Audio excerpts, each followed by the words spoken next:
Now comes the part where we throw our heads back and laugh. Ready? Ready!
Let's get dangerous.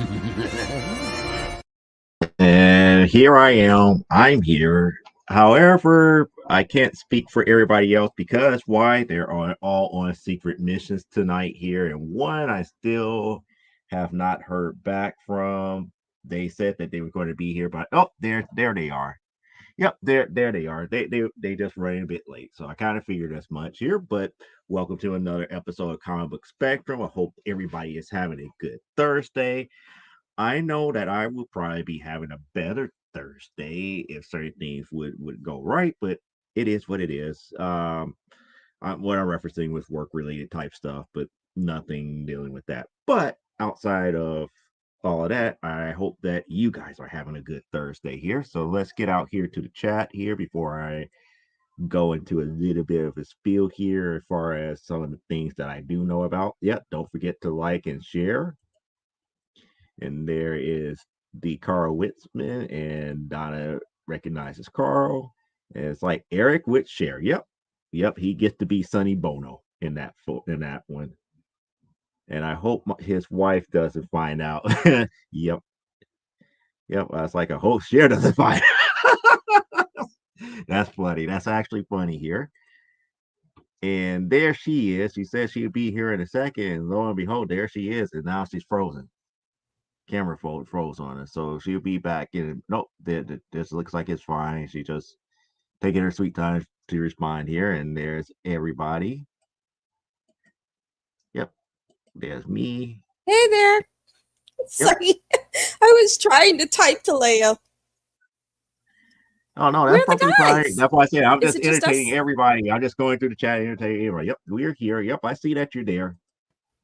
Hi all. Yep, I see that you're there. It's like everybody's there. It's like hi Don, hi Carl, hi Lane for Avenue Boulevard. Yeah. Okay, there we go. Everybody saying hello to one another, and the camera has to compensate for the boobage. Yes. Sir Clyde is off fighting Victor Von Doom. Actually, I wouldn't say off to fight Victor Von Doom because technically he's supposed to be Victor Von Doom, but there is a mission that he is on that requires his immediate attention. Kind of like what happened in this book. Okay. This is Destro number 1. Okay. More face, kind of like less something better like Leia? that. Probably messes with the autofocus. I don't know about that here. He teamed up with Latveria. No, like I said, if you read this book, I think it explains what Clyde is doing. And Eric is also on a mission as well. Not the same mission, but a different one. The universe will tremble. Yes, they will. No, I want more boobage. I haven't read that one yet. Okay, that's fine. That's cool. You haven't read it yet. I'm still opening like yeah, because you're going through them very very slowly and doing what you got to do here. Besides, you have two individuals that when you open up those packages, they will be just like how you do me, be like Muffin. That's mine. No, Mine, give me that. That's mine. It's all mine. mine, mine. Like I said, those two individuals are being like Muffin when you open up those packages, and they would do Leah, all the pop of the bubble wrap. Yep, my mom bought my that's youngest mine. because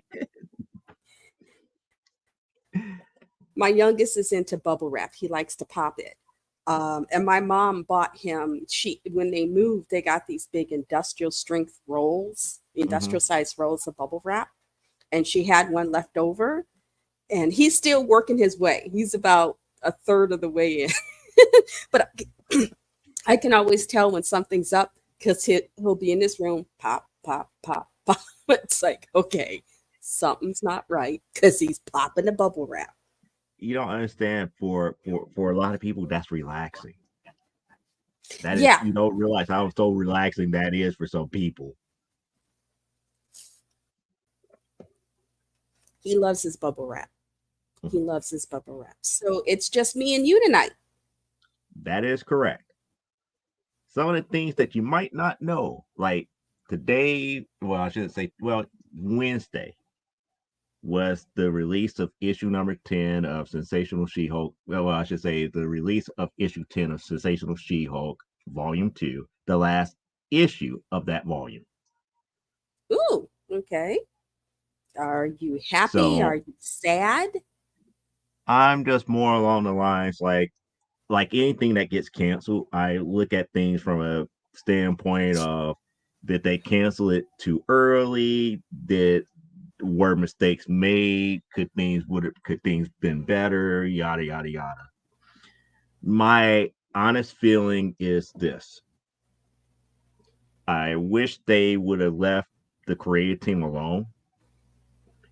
I wanted them to pursue the story that started off this volume of Sensational She-Hulk more so than where they went to. I think that would threw the readership off because the way that they went, and I don't blame the creative staff. I blame editorial because it went in a direction that was too slow. If you get my drift, it was too slow. It's like you could tell, the heroes, heroes in romance and slice of life and everything, but you don't have to tell certain stories in 3 issues when you could do it in one. And because it was slow and because people were not picking it up, and I believe because newer eyes were not seeing it. And when I say newer eyes, I'm talking about younger. Younger people were not picking it up and it was not as popular. It died in 10. Me as an old head, it would be more along the lines like it wasn't a bad series. It should keep going on, but I would just pick up the pace a little bit here, or at least go back to the first story that they introduced here, where they up here had Bruce. They had Bruce made the cameo appearance, and they introduced the one couple that was stealing Hulk DNA. That was an interesting story. That was an interesting story that they could still follow up on. But it is what it is. But I am curious about how they're going to end in issue number 10 because issue number 9 ended up on kind of like a slice of life cliffhanger. Will she or won't she? The And I last know I issue. didn't explain it too well in my review of issue number 9, but will she or won't she rejoin the Avengers? It's the Okay. question. Didn't she also have trouble with her boss? No, remember, Mallory Book and her have history. When it comes to law, they're like rivals, but they're adversarial rivals, but friends at the same time. Okay. So, she brought she brought some unwanted attention to the law firm, but I don't think that they are at odds with one another like that, because she, you remember, in issue, what was it, 8, she actually came to Jennifer's apartment and saw Ransack and what's his name, and made a deal with them to help them out, because Jennifer was right as far as what was going on. But needless to say, there was wrapping up this volume with issue number 9, saying it's like, she finally comes back from space and everything. And then here comes Carol Danvers saying, it's like, hey, I need to speak with you. Can we go over here? And over here happens to be the hidden space, the hidden space headquarters for the Avengers. And Tony was there, and pretty much they were up there. I was like, we want you back. Hey, baby, we missed you. Mm-hmm. Can we get Pipe deal. another chance? I know we was evil and we dissed you and all that, but we really No, we want left you you for dead. We left you for dead. I was trying to be Nobody nice. remembers Civil War II. They killed her. I She was a didn't member of the read. Division that killed her. I didn't read Secret War 2. Not Secret War, Civil War II. I didn't read the Civil War ones at all. I didn't get a chance to read those. I was, handling household budget stuff. So Mhm. there are a lot of comics I have missed. I feel very fortunate that I was actually able to get copies of the comic that I have for tonight. It was one of those, I hate having to say it, but yeah, thanks Mango Mussolini for those stimulus checks, because I got the Mage books. I paid off some bills and I got the Mage books. See, this is why I like Parallax, because she kind of sort of tells the truth here. No one read Civil War II. Yeah, the greater majority of people didn't read the whole thing about Civil War II, because I didn't read the whole thing. I read the beginnings of it. In the very first issue of Civil War II, issue number 1, Jennifer dies. Damn. You just kill off a heavy hitter. Just like, One of the hey, heavy she's hitters. a One of the heavy hitters. I'm just Why? saying a heavy hitter. You got a heavy hitter, you got muscle, and it's like, okay, we're gonna kill off the muscle. Let's just kill off some muscle. We got nothing better to do. We're gonna start out by killing off some muscle. You want to kill her off because why are we trying to boost another character? Oh And you want yeah. to know what So character what character that was? don't make it so I want to reach through the screen, grab somebody at Marvel, and rip out parts of their throat. No, well, I wouldn't say that, but said person got a movie. Deadpool? No, Carol Danvers. Oh, I was never Captain Marvel in the books, but I should be in the movies. She was never Captain Marvel. It She was Ms. Marvel. it was a very, very ham-fisted story. Unlike the first Civil War, the first Civil War books, which made sense, where it was Iron Man being the Secretary of Defense, doing what he could to help people the best way that he knew how. After what happened in, I believe it was Denver with the New Warriors and Nitro, and how I can't even think of his name, messed up and forced Nitro's hand. Nitro ended up blowing up this whole school and blowing up all of these children and everything, and eventually became tenants because Oh of wow. That became their Sokovia. it. Mm-hmm. It was like, they up here, it's like, yeah, there has to be a registration act for all superheroes, and you have to be registered and this, that, and the other. And word got out to Cap. Cap was like, no, you're putting people at risk here. because Yeah. once you become registered, your villains know exactly who you are. There's no way that you could keep that information secret. Not just who you are, but who's your family? Who do you love? Mm-hmm. Mm-hmm. All of that then becomes something, because there's always somebody on that side who can hack in and find out the stuff that you would rather nobody knew.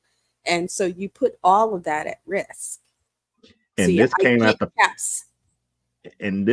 perfect time because this is where they was integrating the X-Men all into one Marvel universe. So when the X-Men found out about it, when the two sides of the Marvel universe were coming together as one, when the X-Men found out about it, they were up there, was like, no, this is also a bad idea. We've been through this before. We had dealt with legislation like this before. It never ends up good. Yeah. But it led to a lot of nice little side stories, like the holy hell beating of Punisher by Captain America, because again, the Punisher in his eyes believed that Captain America could do no wrong, and he Okay. got the living He got the beat out snot of beat out of him. him. Mm-hmm. Poor Punisher. Because of something that he did, and Cap was against it, and he could raise his hand to defend himself, because that's how much he had respect for Cap. I'm sure that respect went down Tell considerably tell after tell, that tell him, snot beat. Parallax. Tell him. Tell him. I read it. I was like, my jaw just dropped. It, it's like normally Cap would give you a lecture and let you I don't know, learn from your mistake. But what Punisher did, Steve was pissed. Steve was like, the only way you're going to learn is this way. I'm like, what? That's just so And not a Steve Rogers move. He Popeyed him. I had all I can stands and I can't stands no more. Bring that butt over here. Let me, exactly, I'm gonna Caroline. go black on you. Boom. It is exactly that. Cap actually went Punisher Oh, on Frank Castle. It was, and it Frank Castle sounds did sad. nothing to defend himself, because again, he was an uber Cap fan and he knew Cap was right. He accepted his punishment the way that according to his code as Punisher. I He was took like, his butt wow. whooping like a man, Mm-hmm. even though it made him look like he got punked out. God. Mm-hmm. Shocked Pikachu Yeah. face. Okay. Hold on just a second. All right. For some reason, my computer does not realize it's plugged in. Give me a second. Okay. All right. Yep. That image should make a certain individual who's watching happy. But yeah, he There we took it like a man. He did not raise a hand in defense against that. He took all of it. And go. everybody Sorry. that was a part of Team Cap, their jaw just dropped. They could not believe that Cap went that medieval on Punisher. And they were so afraid to say something. I'm sure somebody, some smart ass wrote Marvel after that and went, Castle got punished. Mm-hmm. Who feels bad? I'm sure there had to be at least one smart ass who wrote in. All he Oh, did give was bleed our Cap like Billy Bob Thornton when Kurt Russell bitch slapped it too. do stuff. Oh, okay. Okay, really quick. Leia, Okay. when did Carol Danvers suddenly become Captain Marvel? Because she was originally Ms. Marvel. Then she ended up in that fight with Rogue, lost her powers. And then during the Breed saga, became binary. At what point did she become? Because Captain Marvel was was Monica Rambeau. The original Captain Marvel was a dude. Monica Rambeau took and he died. Monica Rambeau then took up that moniker when she got powers. So at what point did Miss Danvers in the books become captain? Because obviously there's some history I've missed. Well, Chris that's the actual book. Chris Claremont, you know. Okay, I'm a No, back that's up. the actual book here. No, but there's the books that you're mentioning are books that you and I have both read. That book right there, Avenging Spider-Man #9, was the turning point of the Marvel Universe because of the simple fact that I think by that time, Monica Rambeau was no longer known as Captain Marvel. She was known as Photon or She became Spectrum by that Photon time. or something, but still Carol was binary because she was wielding some power cosmic. How did she suddenly go back to being Captain Marvel? How? Yeah. Uh, And then she see, became see, no, Ms. no, no. Marvel She again? it's like Layton's mentioning Avengers. He fixed Avengers 200 and made her binary. And I'm up here thinking, it's like, yeah, she was binary. That She would was put her back binary. to X-Men. That would have been like X-Men around the 180s. That was the end of the Brood saga when they ended up back on Earth. She had become binary because when she saw Rogue was not with them in space. So when she sees Rogue for the first time, she just lays Rogue, hits Rogue so hard, she Mm-hmm. leaves the stratosphere. Mm-hmm. And, Yep. because Rogue was like, damn, I got slapped. But that's the thing. Even when she was Warbird, she never lost her binary power. Yeah, she was supposed to have been binary. And I She think never the lost her only binary power as Warbird. okay. And then she went back to the Miss Marvel moniker. Avenging Spider-Man #9, I believe what they did is that they went back to try to tie her lineage back to Marvel, the original Marvel, Okay. because of the original stories, or whoever wrote that story just really didn't follow the whole entire history of Carol at that point. Yeah, because but then her back history is a little confusing anyway, because it's like, well, was she human? Was she part Cree? Was she Cree? Was she human? Was she some weird amalgam of the two? Because who was it? Did she smack out against Modoc? Yeah, Mm-hmm. because she had to go up against Modoc and he was hitting her with everything he had. And she kept coming on him. And there's a thought bubble. And she goes, good thing I've got that Cree training or I'd be dead right now. And I'm like, it's not training that's keeping you from getting knocked out, girl. It's this, you got some Again, superpowers. that's going back to history and understanding the history of the Kree.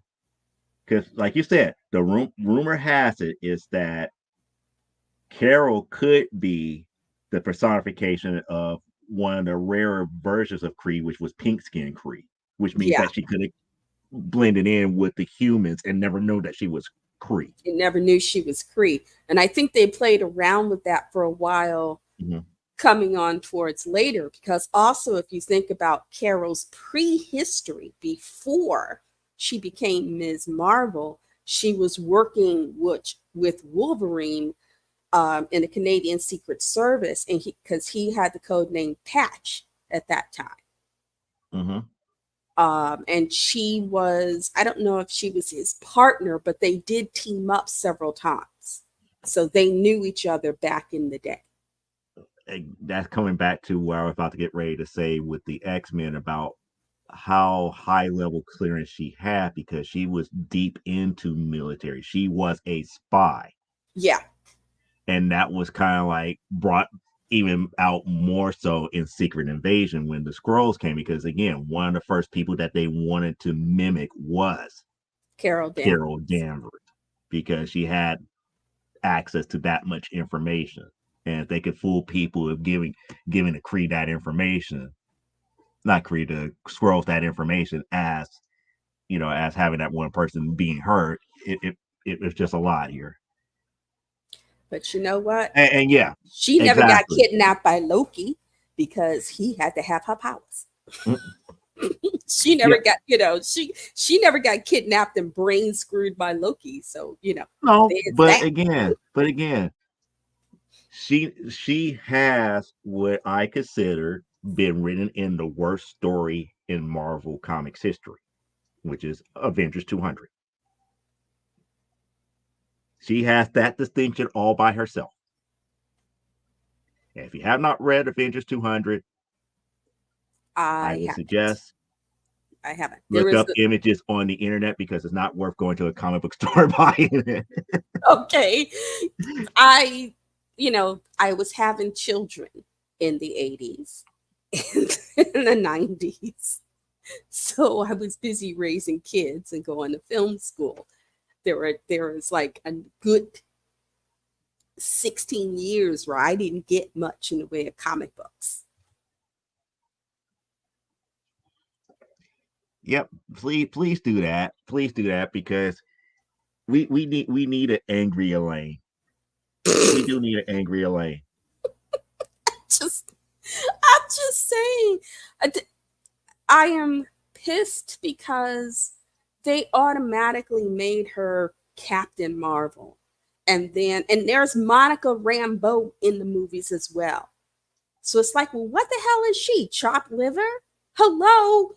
One of the few Avengers ever to look up at Dracula and go, "What you got?" And all he could do is go and run. And yet, it's just I'm upset about it.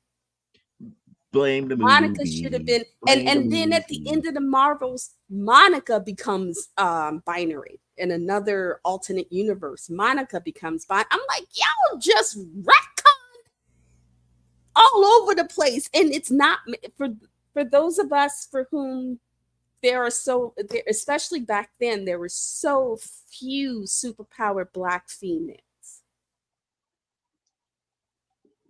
And then to just kind of get up and smack us in the face was just it was beyond disrespectful.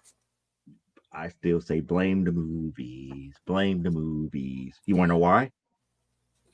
Because in the movies, they made Monica kind of look up to Carol as if Carol was really, really old, that And much the thing older than is her. they weren't even connected back then. Monica grew up in New Orleans. Mm-hmm.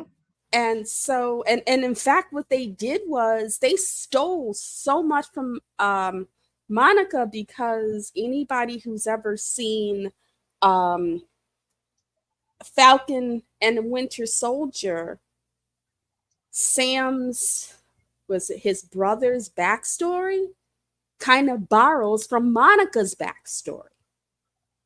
She's the one that was working to get a loan so she could get get a boat and have this side business and everything for her family. That was Monica's backstory. And they were like, oh, we're gonna take it from the chick and give it to Sam's brother. It's like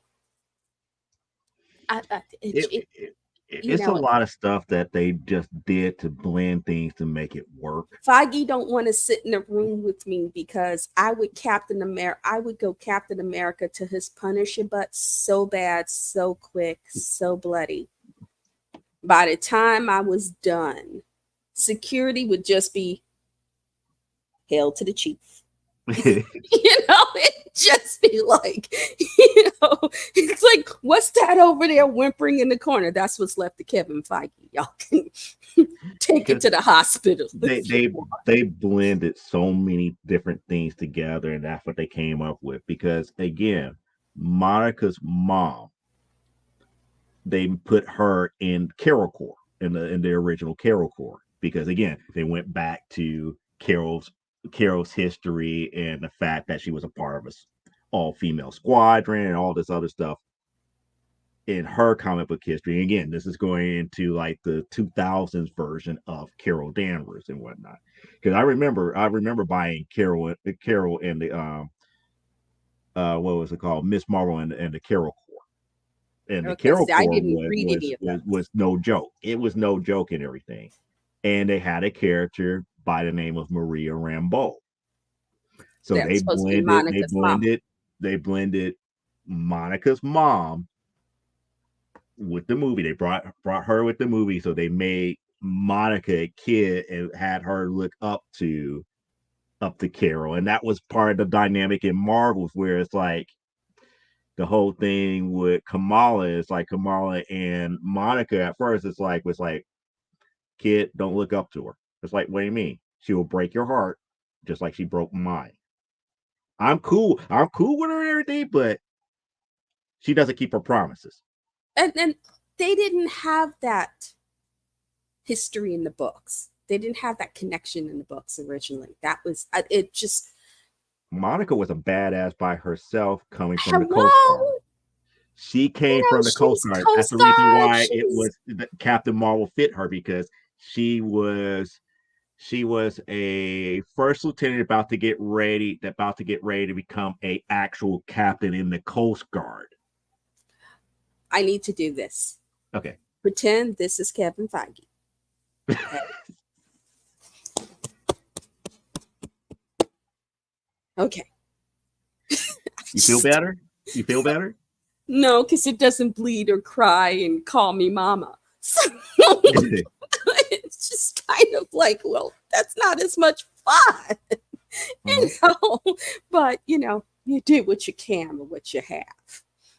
But no one cared about Monica Rambeau, so they canceled her. LOL, and the Avengers was a C-listed book, and that's the one thing that her and I will argue about, because when you think about the Avengers They was didn't made start up of as a C-list A-list team. characters. Yes, But they as started out as an A-list book. it's At not least really back in the day when I was they were not an A-list team though. They had a lot of A-list talent, but they were not an A-list team. As a team, they sucked. They also, I love the issue that came out when they decided there are too many Avengers, and they realized they had to split. There was a great issue. They're in New York, and I think it's Cap, Thor, and I forget who else. Here, help, stop. And like Avenger symbols, and like 20 something Avengers show up ready to kick ass. And this kid is taking his mom has forgotten her purse. He's trying to, when she's a little foggy in the head, and he's trying to give her damn purse back. Mm-hmm. And the Avengers show up, and the kid nearly goes, he nearly goes into cardiac arrest, because it's like Captain Thor coming to whomp on him. And he's like, I was just trying to give her purse back. Please don't kill me. And they had a couple of calls around the city where something would come up, and like, half a dozen Avengers would show up ready to whomp on people. And it was like, Spider-Man was like, you could have called the cops and saved yourself the trouble.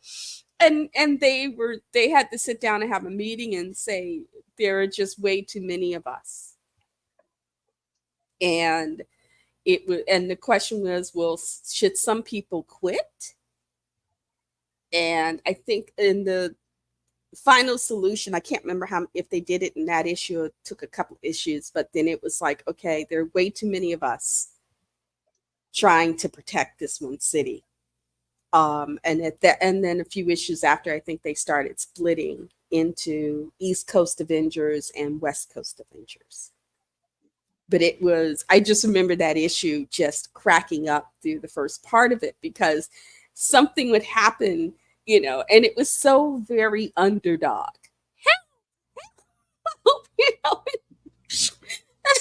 Off they go, ready to thinking they're gonna want some butter or something, and Reed Richards just can't find, his thingamabobblator to put in his manugaluga,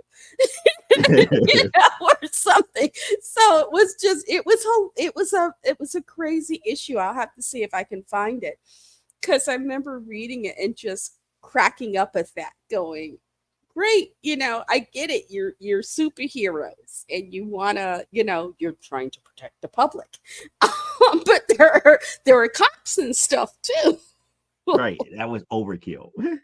And I think that was part of the point of the book. Was I think the editorial team at Marvel had realized they had way too many heavy hitters on this team in this one city. And Okay. so they were thinking maybe it was time to sort of split things up. Okay. For the love of sweet Aunt Petunia. Yeah, that's being grim. But I'm going to bring this up here because Parallax is telling you the truth here. It wasn't 100% Feige, which is true. It was the writers in the 90s, the 90. But again, that's just fuel for Feige just to follow along. Because again, if he did his history, if he had sat down and gone, he could have hired someone, given them the stack of books, and said, "Go through this and find me the parts where the story doesn't fit, where the history gets wonky, so that we don't make these mistakes in the movie." And this is where we kind of agree with the Avengers. She said the Avengers is a C-list book. It always been a C-list. Fantastic Four and Spider-Man was A-list. From back in the days, from the 1960s. She is correct, because that was their top two books. That, and also I think what got with the Avengers was the same thing at one point that got to the X-Men. You had way too many people on the team. And so the thing that made the Fantastic Four very effective was you only had 4 of them, distinct powers, and they were in agreement about how to use those powers effectively to deal with the situation. When you've got 25 people on the team, you've got like 6 guys out going, "Let me sling that," and they don't touch and instead of touching the bad guy, they're knocking each other on the floor. It just gets to the point where it's not manageable, especially when you got a bunch of people who are generals and there aren't that many soldiers. You got a lot of generals in their own rights, like all these sea-level guys. You've got Cap, you've got Iron Man, you've got all these big general type guys, and you don't have as many soldiers. And so everybody has their idea about how we're going to do things, which if it's a small group can be helpful, because it's like, okay, they're doing this, if I do that, we can get this done. But when you've got like 15, 20 something folks in the group, it gets a little messy, because nobody wants to follow through on the plan. Nobody wants to take orders. You get a lot of mix-ups there. But that was from the very jump. If you remember Avengers from the very beginning, that was mainly one of the reasons why the Hulk left. Because remember, Hulk is a founding member of the Avengers. He left after they dealt with a villain that could mimic each one of them. And Hulk pretty much, everybody, it just like, the villain made Hulk to be a bad guy, and the Hulk was like, Hulk not y'all bad don't know guy. me at all. Y'all don't know me at all. I really don't need you guys. It took me to expose what was really going on. Screw you. I'm out of here. And like I said, that makes me believe that it was that they was a C-list team from the beginning, even though they had A-list talent. They had Thor. They had Thor. They had Iron Man. Ant-Man.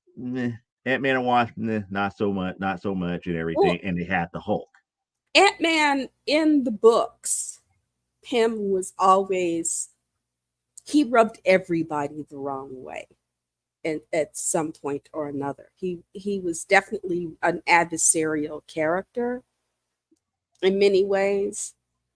So it was like you kind of don't Pym doesn't get along with too much of anybody for very long. You kind of wonder what, it's like he must be laying down some serious stuff in the sex department, because the Wasp could have did it. She could have done a lot better. Her life would have been a lot less controversial. Yeah, it would have been a lot more lot less controversial, but in her own right, she is too much of an adventurer to not let it go, or not to let him go. I, And I that that always I that, that was always the problem. She was too much of an adrenaline junkie to not to he just was let him go. he was that chaos she had to manage. Hmm. She can ignore any failings in her own self by constantly focus on trying to make him more palatable to everyone else. And that to me was a little that it was like I said, Ant-Man. Paul Rudd was surprised me, because I was so prepared not to like his character, having read him in many books. I was Well, I Paul was Rudd was really not, prepared. but And Paul he's not the original. It's he's he's Scott not Lang. Hank. He's Scott He Lang as opposed to Hank Pym, but Yeah, even Scott Lang was the still, original Yellow Jacket. but even so, Michael Douglas makes him more relatable in the movie, in my opinion, than he is in the books. But they got the right actor to play Pym, which was Michael Douglas, the guy that can rub you the wrong way and make you hate his guts. But you're still willing to work with it, Hmm. If, you if know. if the situation became dire enough, you'd be like, fine, let's put our differences aside and let's get this thing done. And then after it, I'm gonna beat you down. I'll put a glass jar on you and suck all the air out, make you pass And, out and and then cry. having Lawrence Fishburne play Foster, aka Black Goliath. He Is was that in the second movie. He was in the second movie. okay? That one, oh yeah, okay, He was Foster. He was Black Goliath, because technically Black Goliath came before Scott Lang. yes, that's right. But that's Trying to that's a remember. lot that's a lot of stuff here. But let me get through what she was saying here, because Avengers as a C-list book would be B-list heroes. No, there was A-list heroes, but they just couldn't get along. They actually wrote them where they just could not get along, which made them C-list tier. Outside, I would say Ant-Man and Wasp, yeah, that was B-list because they weren't all that great. Thor had a following. Thor had a following. Hulk got past his prototype phase, so he was on the upper end of, the lower end of A-list heroes at that time. Because there've been many Hulks before Bruce. If you ever read Tales to Astonish, there was other Hulks Oh before no, him. I hadn't. There's other Hulks before him and everything. But yeah, That had to be before he went through the gray period and became a mobster. remember he was originally gray when they first came out in 1960s. Okay, yeah, but there is also the later gray period where he was a mobster. He Right, would, Mr. Fix It. yeah, Mr. he was Fix It. Mr. Fix It and would drug himself whenever he realized he was going down in power and needed to reboot. He would drug himself so Banner would sleep Mm-hmm. until he charged up enough. He kept Banner asleep so that, once he charged up enough, he could go back to Hulk and be Mr. I was like, oh, I remember seeing an issue of that going, okay, let me guess. They're doing methamphetamines at the at the Marvel office or something, because this is just I remember reading that thinking, okay, right, okay, right. My I just, you know, my and, favorite Hulk series is something that most people never read all the way through. which one? It's called the Doc Green series. Okay, And haven't even heard of it. So put it this way, after Banner got shot in the head and pretty much became a vegetable, And eventually, because of the gamma radiation and everything, his brain eventually reformed itself, and he was able to come back to being the Hulk.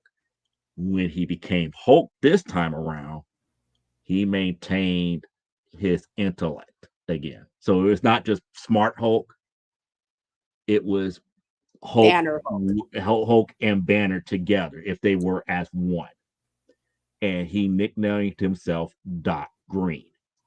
Oh, okay. And his infinite wisdom, he looked at the whole entire world and said, "You know what? Because of me, I brought a menace to the world.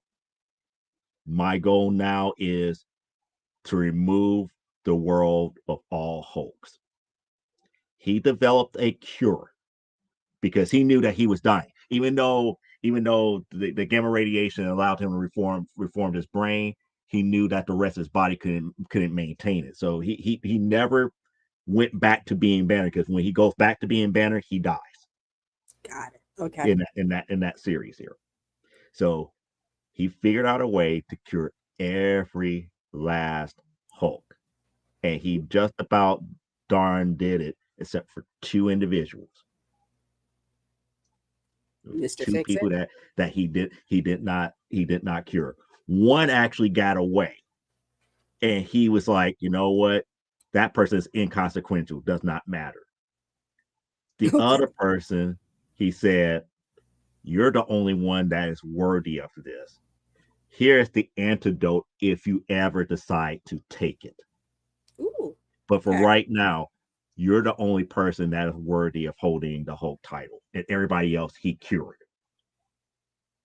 So I'm not going to say who he cured and who didn't he cured, but there's two that didn't get cured. But it ended up at the very end. It ended up at the very end that the person that was worthy ended up using the antidote on Doc Green to let him be at peace. Oh, so he can finally just go, okay, now I'm done. He didn't go down singing My Way, did he? Mm-mm. Okay. No, because that was the whole thing. Because everybody thought that he was that as Doc Green he was being malicious. Like there's nobody else worthy of being Hulk but himself. It's like, no, I'm no longer around to stop the other Hulks. That was his logic. It's like, I'm dying. I'm not going to be around too much longer. I got to do something now to end it all. Because with all the other Hulks that are running around, and there's no one to keep it in check, or no one has been a Hulk long enough to understand what it's like to keep it in check the correct way. It was pretty much just like, I gotta make these decisions right here, right now. Hold on. It's called bifurcular laney. Get it right. For the love of opportunity. Yep. That's the problem with having so many heroes. You need a super problem. Yep. Yeah. The Avengers never had shit to Crap to do. do. They had. Yep. Yeah, pretty much. And every few years they would You, change a leader. They would change you, out the leader. You you, know? you know what? You know what? I hate that Parallax made my mind go this way. But when you truly think about the Avengers was nothing more than a Hellfire Club for superheroes. Now I don't think of it. I It like to think was. of it as I like to think of it as they were Marvel's version of the Legion of Superheroes. If you think about DC's Legion of Superheroes, not the Justice League, which was pretty big, but Marvel's Legion of Superheroes, where you had all these young heroes from the galaxy, you know, and it was this ever expanding group. And and in fact, I think I lost track of most of their group. I think the one, what was it? The bouncing kid, Bouncing expanding, Boy. yeah, Bouncing Boy. bouncing boy. And I hated that book for a while because you were either a lad or you were a girl. Oh, so you was way back in the day where you had like Saturn Girl, Bouncing Boy, Oh Colossal yeah, when Boy, you had Lightning Lad, when Superboy was one of the or founding members. the only one that doesn't fit that criteria, Brainiac 5. Yes. What's his name? Brainiac 5. He's the only one with an actual name. Well, he's an android. He's a He former stands out. Brainiac from Krypton, but he's good. Yes. Yeah. Huh? Huh? A Brainiac that's good? What? Yeah. Number one helped destroy the planet, but we're gonna forgive that. I'm a good Brainiac. See, I can suck my thumb. Yeah, just as many people on the team, but X-Men broke them up into teams. Yep. Yeah, that I think was one of Scott's better moves. Was like, we've got way too many, but I think they also, because I'm getting in the Wayback Machine going into the 70s. Mhm. But where the boy, he started biting recently. Um, because at one point I think they realized the X-Men was getting too unwieldy. Because at one point you not only had the original group, Marvel Girl, the Beast, Angel, Iceman, and Scott, as well as Professor X. But then you had Banshee, you had Wolverine, you had Storm, you had Colossus, you had all these new guys. They had come in, and then other people who were kind of in ad hoc. They were sort of in the orbit of X-Men without actually being full-time X-Men. So you had a lot of X-Men, and then I think they got a little smart editorially and just sort of started editing a few people out. It's like, okay, Banshee's going back to, Banshee's going to go back to Scotland and deal with this crazy brother. This guy's going over here. And it's like, and I always wonder, when did Professor X end up in that chair? Because he got so much booty. Every time, the only person who got more booty than Wolverine was Professor X, because every time you turned around, some X of his was showing up, and Lalandra was like, you know what? I know I'm Empress Shi'ar and everything, but I got to go get me some of that dude in the chair. I'll be back. She comes scooting to Earth. It's like, really? It's like he's skull bugging you women. He's in the chair. He's just skull bugging you. It's not just that. Just to go get him some Lilandra, he almost destroyed his own team. Because Well, remember, people keep forgetting the way that the cartoon series dealt with the trials was not how the comic book did. yeah. It was a For lot. him to be worthy enough of Lilandra, the X-Men came to Shi'ar And had and to fought fight. the Royal Guard one-on-one and Yeah, to got their prove butts Charles's. handed to them. Yeah. If it wasn't for the fact that Jean was still in that process of dealing with the Phoenix, They wouldn't have survived it. no, Professor Xavier would have been Emperor of Shi'ar. He would have lost. Oh, that's right. He would have stayed. He would have never had the right to go back to Earth. He would have been He'd have been Lilandra's stuck right there. hand man. Yeah. He would have been the Emperor of Shi'ar because his what was I forgot the term that they used, but his people failed the trial, which means that he was not in a position to tell Lilandra that he had the right to go back to Earth. He had to become loyal to the Shi'ar Empire at that point. I always wonder why she didn't. I mean, just let her sister have it. She could have gone to Earth and stayed with Charles. Well, Deathbird was not stable. She was a military genius, but she was not stable. Well, Lilandra wasn't all that stable either. I mean, yeah, she was the less murdery, of the two. But, look who she was choosing as her consort. It Well, think of about everyone she could have chosen in the galaxy. Okay. It just, and not to say I'm not a fan of Professor X, but I'm just saying she could have had some Kree dude. If she didn't want somebody in the Shi'ar, she could have chose a Kree dude with the mohawk. Would have liked that again. I would not. Again, Gladiator is a whole nother can of worms here. I love me Would you some want to be Gladiator. would you want to be with somebody that you always have to prop up and make certain that they are always in a very competent and confident mood for them to be unstoppable? Well, a lot of women deal with that.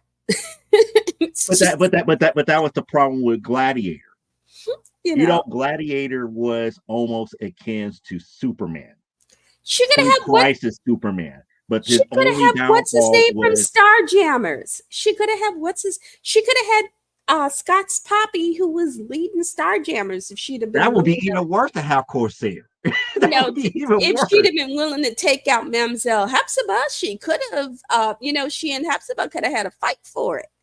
And then, she could have got Corsair. Having Corsair would be like going out there actually asking Thanos' brother, being with Thanos' brother, what's his name, Star Fox.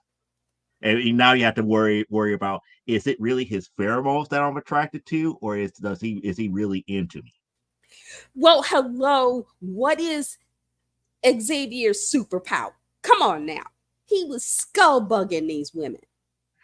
Well, she went looking for skull bugging because remember, she has the exact same power as him, and that's the only reason why she was ever attracted to him, because they were on the same spectrum when it comes to that psychic connection. What do you mean you don't need a fourth Summers brother? Bring on them Summers brothers. The more insanity, the better. On that note, I will do this. Yeah, I will agree with Bear. Like, you really don't need a fourth Summers brother. You really don't. Well, see, now I'm lost because I know of the two. Landra has a son, and they don't know about it and everything. And then he comes to Earth. Scott and Alex goes and fight him, and they can't hurt him because why can't we hurt this dude? We're family. Oh, they cancel each other's powers out. Mm-hmm. I always liked Alex in some ways better than Scott. Alex makes more sense. But you know what? Marvel broke my heart because I love the fact that he and Polaris, for the longest time, were the team. They were each part of the other. And then they decided, oh, wow, they have a relationship that works. We don't want anybody in that team to have a relationship that works. Let's break them up and make her psychotic. Where are you going with this? I actually wouldn't read X-Men for a while when I saw that they had broken up and he found somebody new and Polaris was going a little buggy. And it's like, okay, you know what? I'm done. I'm done, because these two were the ones, more so than Scott and Jean. Mm-hmm. They were evenly matched. They were evenly yoked. They didn't have to, a lot of times, I forgot who they were fighting somebody.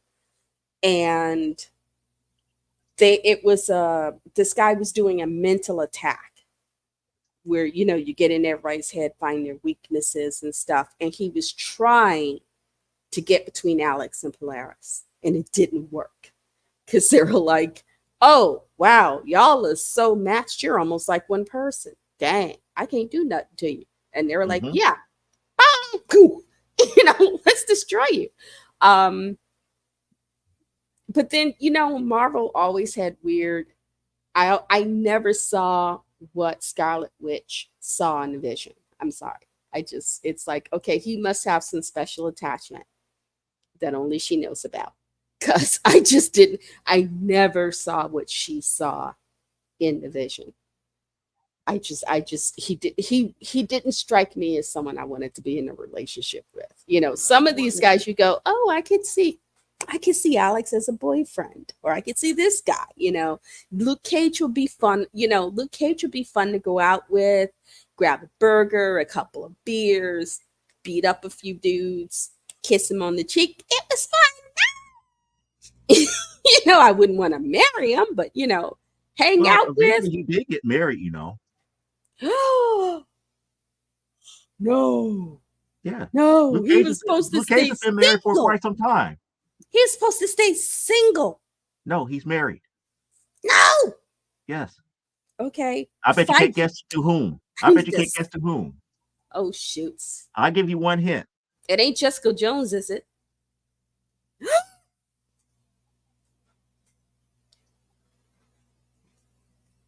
I'm Well, about to say that person has a television had a television series too. Yeah, it's Jessica. okay. I will. And it's weird because I don't object to their marriage. I don't, because it works. Their marriage Okay. actually It's works. it's They it's actually have a child. They actually have a child together. okay. So it's very much like Reed. It's very much like Mr. Fantastic and the Invisible Woman. They at least I don't know. I haven't They read balance out one Fantastic another. Four. Huh? They do balance out one another. Yeah, Reed and Sue were very good together and balanced each other out very well. It was one of the things I liked about Fantastic Four. They were the center that held that group together, because you had like Johnny and Thing were kind of, they were kind of Ricochet Rabbit to some bing bing bing bing. Ricochet Rabbit. Nightcrawler. I will say it. Nightcrawler was my jam. Okay. I used to ship him and Storm. I used to wish something would happen and they would look at each other and go, it's you. It's always been you. Yes. Because he had a thing for her back in the early days of the books when Charles was bringing them into the fold. Mhm. He had a bit of a thing for her, and they had always had kind of a special relationship. Storm and Colossus, she always called him little brother. She immediately adopted him, and he became her Wind Rider, and he was her little brother. She always took a sort of big sisterly thing for him. She felt he needed that. That But was the other she and relationship. Nightcrawler always have this kind of mildly flirty thing going on. They respected each other's ability. They respected each other for their intelligence and whatnot. They had a really good friendship, and I used to ship them so hard. I kept just thinking, come on, because back in the day, he used to have this thing where he didn't change his shape, but it was like it could project so he would look different. So whenever Oh, they you had talking to about go, he had the the thing. So wristwatch. It was like either a yeah, watch or a wristband. It was like a, what was it called? It wasn't a holographic imager. It was some type of imager. yeah, And that's it the was an only reason why imaging he was able thing. to look human when walking around regular people, is I think because it was that the Beast imager. the Beast did it for him, and Hmm. he could. And there was they were having a thing. In fact, they were at Banshee's house or somewhere, and Blackjack ends up there, and it becomes a whole thing. But they're getting ready to go, and she is, because up until now we've only seen her in street clothes, a few times in street clothes, but mostly in her outfit. And they draw her in this slinky black dress. She's like hot AF, and because she's getting ready and he comes like, oh, I'll escort you, we'll just go in there together. And she's like, good. And she's got this thing on. She goes, but tell me what you think. I've never put on a dress like this before. And he's like, you know, and he's like, well, I guess I better, rise to the occasion and make myself look like a worthy partner. And he starts doing all the first he's trying to find handsome men, and he at one point he picks what is it, Groucho Marx. And he's trying to make her laugh, because there's this tension, and he's trying to do away with the tension. As much as he loves her, I think he also doesn't want her to feel uncomfortable. So he does his Groucho Marx thing and he starts doing all these different things. Oh, well, I could be a tall blonde, or this goes, or maybe this guy. And she's like cracking up. And I always wanted them to have a relationship, because I think they would have worked as a couple. I think they would have gone the distance together. The one couple that should have worked, but Marvel in their infinite wisdom decided against it. And we grew up with them with them kind of flirting with one another in the X-Men books for the longest. Is Rasputin and Pride before Pete Wisdom came into the fold. I hate Pete Wisdom. Pete Wisdom was a jerk. Well, actually, the guy that Kitty originally, people forget, Kitty originally dated Colossus. That's what I talked about. That's who Rasputin is. Yeah. Pietro Rasputin. She dated Colossus, but and her parents approved, so long as they were not, that there was always some sort of, that Xavier knew where they were at all times and what they were doing, because she was 15 at that time and he was 19. Yep, that's who he is. And she and Magic then became best friends. Mm-hmm. When Ileana came, because her powers were getting to the point where they couldn't have her in Russia anymore, lest the government take a not too friendly interest in her. Mm-hmm. And brought her there. And Kitty and Kitty became like her older sister. Yeah. They were the best. They would have, and it was good for Kitty, because there was an issue when they got back after, I think it was either right before or right after the Brood Saga. Kitty was talking about how she was feeling kind of left out, because she was this kid. Mm-hmm. And the only other women in the team were Storm and Jean, and they were like sisters. And she felt kind of left out. She kind of felt they weren't excluding her, but the thing is she was 14 when she came into the X-Men, and they were already adult women. Mm-hmm. They were in their early 20s already.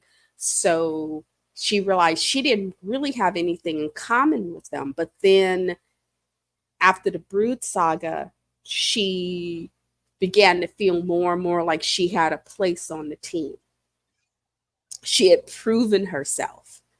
And then, of course, they get back to Earth, and first thing Professor X says is, oh, we're forming the New Mutants and you're going to go work with them. And she's like, screw that, I'm an X-Men. He's like, nope, you're a New Mutant now. And she felt totally out of place. She felt disrespected because she had earned her place on the team, but she also saved the team several times over in space. Yes. I mean, put it this way. When a person like Wolverine, you earn his respect in battle. Yeah. That speaks volumes, because he was one of the few outspoken people that's like, nope, she's not ready for field work. She's a kid. She shouldn't come with us. We need to leave her behind. And she was like, hello, I got powers. I've been training. He's like, if you die, where we're going, death can be very real. Mm-hmm. And if you go when you die, we can't bring you back, you're dead. And because it wasn't that he didn't like her. I always thought he kind of looked at her as a He was like a surrogate daughter. He looked at yeah, her like I like a said, he was like a daughter. surrogate father to her. I mean, And he was like the realest of the real when it came to yeah, her. when it came to Kitty, he was very she might as well have been his child. And the idea of her marching off with them where she could die, and he understood that, and he did not, I think he had gotten more fond of her than he had planned on, because he wasn't that hot on them bringing this 14-year-old to the mansion to begin with. But then he got really fond of her. And then the idea of her being on the team was like, this isn't, we're no longer just talking about training her so she can survive. Mm-hmm. You're now talking about letting her be on the team. We face people who will kill her and will not think twice about it. He did not want, and he'd seen, at that point, we didn't realize his history. So he'd seen a lot of his friends die. And the idea of watching her die. But I think if she had never been part of that team, he would have never been able to deal with Jubilee had it not been for Kitty. He would have never been able to deal with Power Pack. And that My was favorite before Jubilee. And that was before Jubilee. He would my never favorite be able to Power deal with Pack Power is Pack. the youngest of them. Ends up, he's injured, and they wrote it. The issue I had, they wrote it from her perspective. Mm-hmm. There was something happened. They got attacked. They got separated from the rest of the Power Pack and the X-Men, and she had an injured feral Wolverine to deal with. She didn't have the ship. It was just her and Wolverine. And she had to be, I think at that time, because when the Power Pack first got their powers, she was 5. Mm-hmm. And I think when this happened, she's about 7 or 8. So she's still very young and trying to deal with this scary Wolverine. And at the same time, Hawkeye 11 is No, she talked about Pizza Dog. Pizza Dog. Oh, okay. I don't know. Hawkeye 11, issue 11 of Hawkeye was written from the point of view of Pizza Dog. Yes. So but they have done it before. But I remember loving that issue because here was this child having to try and figure out, that she's got to figure out how to get somewhere where there are adults who can deal with crazy Wolverine. She's scared to death. Mm-hmm. She is scared to death. She doesn't know what to do. She can't reach the ship. She can't reach her siblings. And then she's got crazy wounded feral Wolverine. It's like, and Wolverine was not helping. He was not helping. And I That's think at one point in the issue, she was kind of like, if I just leave his ass here, I think I can get home. I love that issue because it's so from this point of view of someone you normally when it's a team up like that, you get the more adult point of view. And this time it was no, because that was still at a time when if Wolverine if he got too overloaded, he went feral. Mm-hmm. And it's like, how many times did he threaten to kill her and pop the claw and came like inches away from like, oh, I'm about to cut you. It's like stop scaring this girl. It's like watching a 7-year-old deal with a crack addict. Like, mommy and daddy have to go. You have to sit here with crack addict Uncle Jesse in the house get robbed, and you got to figure out how not to get dead. While he's having an LSD flashback.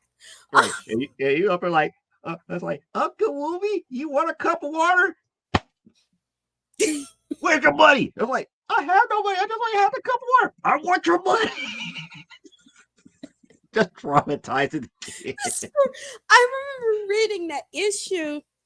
I had that issue for the longest time, and I think Charles or John got hold of it, and my issue just got because they didn't know how to drink comic books back then. Uh-huh. It was one of the reasons I quit buying comics because I didn't have a place where I could put them where they wouldn't get destroyed from the kids just wanting to see them. So I quit. But yeah, that was an issue that just got me. You know, that one. I think there's also one where Kitty they're in Japan and Wolverine has been giving her samurai training because he realizes just her abilities is not enough to keep her alive. He starts giving her samurai training. And I forgot somebody did a skull bug to her, and suddenly she had skills she didn't originally have. But I think there was like she was on her own and sick, and he was trying to find her. You know, but it's interesting because it was like they're always pairing Wolverine with a younger girl, and it's always like, okay, now I got to be daddy. Well, it's not really that because again, his history, he never truly had a family until X-Men. They were his family, but the only thing about X-Men that ever bothered me relationship wise was him having that thing for Jean. I'm thinking, okay, I could see you going for Storm. I could see you going for Polaris or the Scarlet. I mean, I was sitting here going, I could figure out at least 15 women in the Marvel universe who would be a better pick than Jean Grey. It was obvious. I was obvious why it was Jean. Because she was such a victim? No. Because to me, that Jean Grey, when you think about, especially she started out as Marvel Girl. And I used to think about the way whenever she used her telekinetic abilities, they always drew these sort of wavy lines as if somehow even her power wasn't quite. But to me, Jean was like, in many ways, she was like the perpetual victim. You know, it wasn't the fact that it was a victim or anything like that. It's something a lot simpler. You know, what was it? What it was? Yes, because she was the actual first person to accept him as who he was.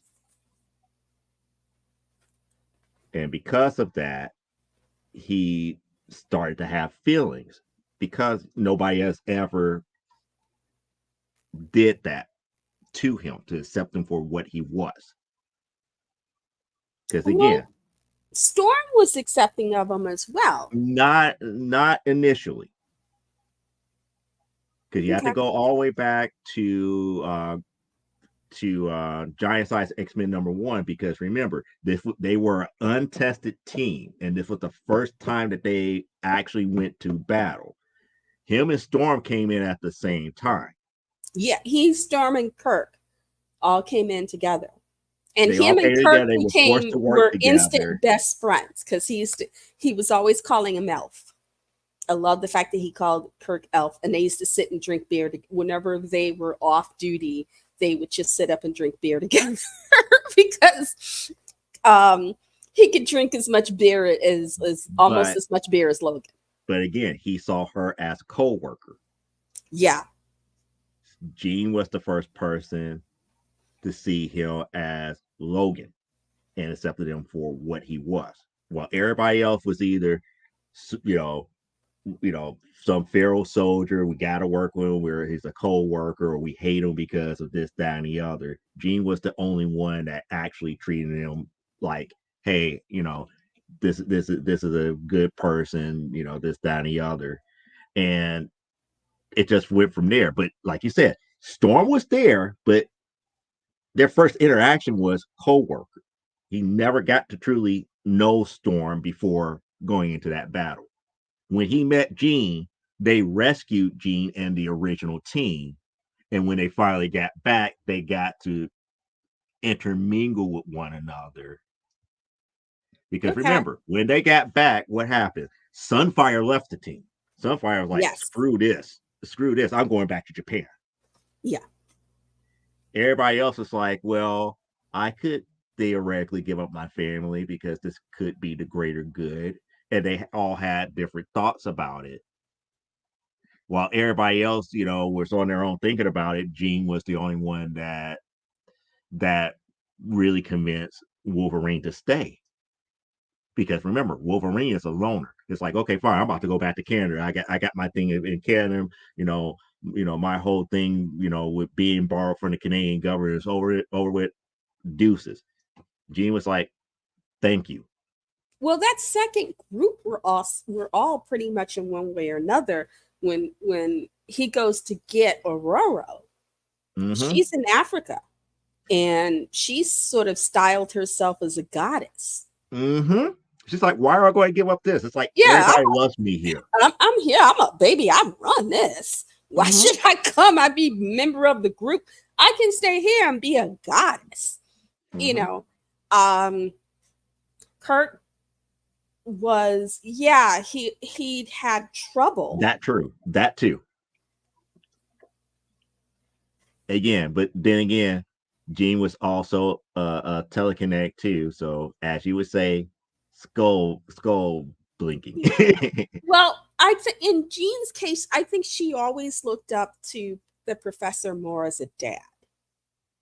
He was that father who she does. saw her. She does. He didn't. No, but I'm saying her vision of Professor X was he was that dad who, because so many of them had that story of I was X years old when my powers manifested, and my parents in the community didn't know what to do with me.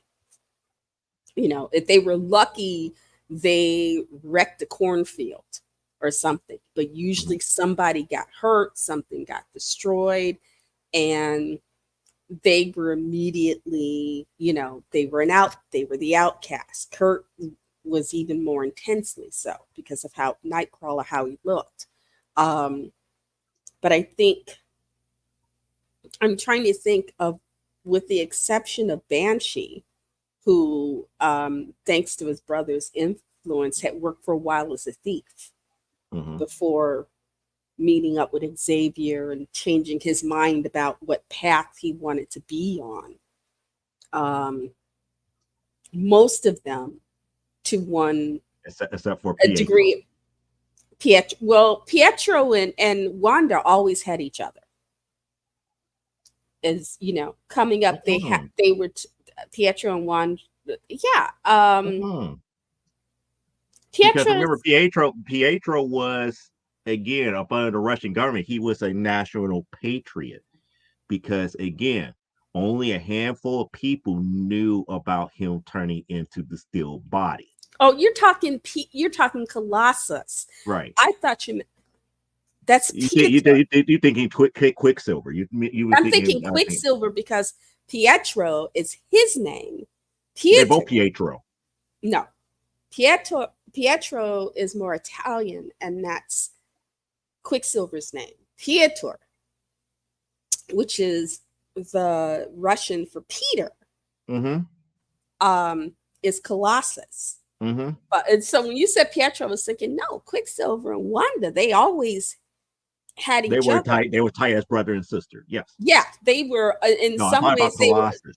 they never had any sort of disagreement between them because considering who Papa was, they basically only had each other to count on Mm-hmm. for the most part.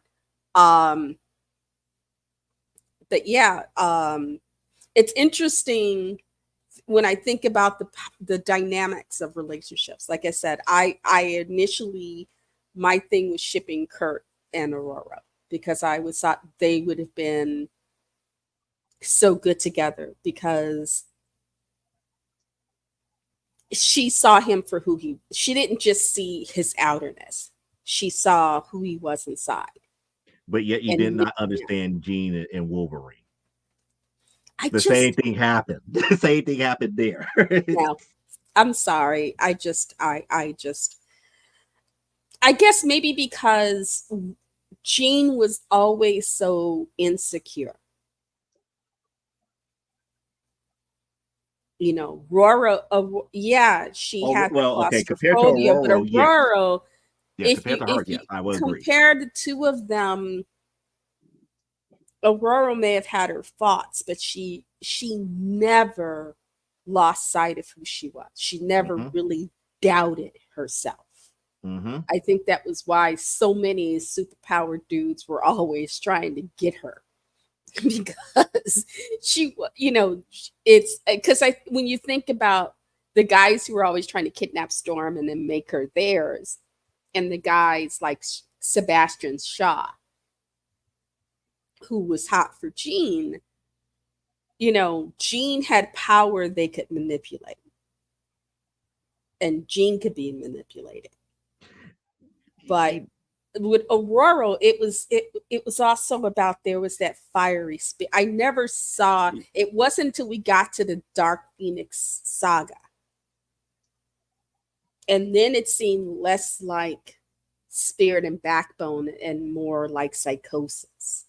She didn't know who she was to begin with. So when the Phoenix activates in her, she really doesn't know who she is. She's got no solid psychological ground on which to stand. Aurora, on the other That hand, is true. That is true. I do that is accurate. you know, she has no. I don't know if that was what Claremont wanted, but it just made sense at the time. But there's a couple of things that you made me think about here since you brought it up. Jean, if I hate to say it this way, Jean, like how they originally wrote Sue Storm, never knew their full potential. Yeah, Sue eventually learned what her full potential was. yeah. Jean never did. Comes to Jean terms never with who truly she did. is. Sue comes to terms with who she is, and it's like, okay, this is who I am. This is what I bring to the table. I'm Mm-hmm. not just the missus and the mama of your child who can turn invisible and be your little sneaky sneak when you need it. You know, because my favorite square off Fantastic Four, there is a melee, and they were fighting among others the Sandman, and he gets Jean cornered. And this is after she'd had Franklin because she put a shield around Franklin. He had tried to attack Franklin and he couldn't get him because she had him shielded. And so it's like, well, hell, if I can't get Franklin, I'll go with you. And he's like, yeah, and you know, he's the Sandman, you know, the crap he talks. And he's talking about how he's gonna pound her into the ground and whatnot. She's like, yeah, that would be good if you had arms or legs. And she's using her shield ability to literally get rid of his arms. She's dissolving his outer limbs, his arms and legs, and he just loses it. You know, she's just like, yeah, let me show you, let me give you an understanding of what your weaknesses are. Okay. That's why I love John Byrne. Byrne explored Sue Storm to the utmost degree, and when He gave he her the made her spine she needed. malice, I was like, yes, this is the way. It's like if Sue knows that she could do this, she's the most dangerous one out of anybody in the Fantastic Four because you will never see it coming.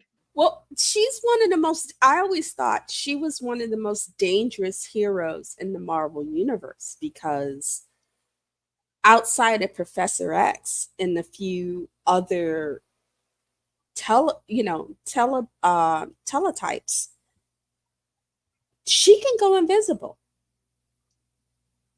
You won't know she's there to do you in until you're done.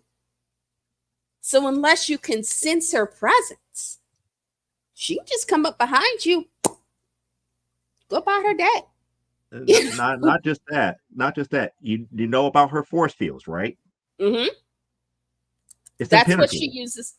That's what she, Literally impenetrable. The only way you break through her force field is she gets tired. yeah, you have to wear her down. But what I'm saying, that issue where, because they've had Franklin, and when these guys break in, she, there isn't some place where she can put Franklin. There's no room. So she puts a force field around it. And because Reed's like, Sue, the baby. And she's like, he's fine. I got a shield. He's done. Don't worry about it. You know, focus on what's in front of us. Franklin's cool. Um, and then, you know, and like I said, then she has the showdown with Sandman, and it's like, oh, he's telling her, you know, I'm gonna kick your butt, I'm gonna knock you out. And she's like, yeah, I'd be scared if you had arms or legs to do any of that with. You know, and she starts rubbing. And I think there was a joke about, oh crap, she's rubbing me out or something like that. It's like, Right. you go, girl. That's what I mean. That's how And the thing about it, he can't see her do it because it's invisible. it's It's invisible. literally invisible. She just literally putting force fields around him. Just You know, and I loved it because it put him, it was a point where Seuss just turned those tables. Like, oh, I'm sorry, you thought I was the weak link.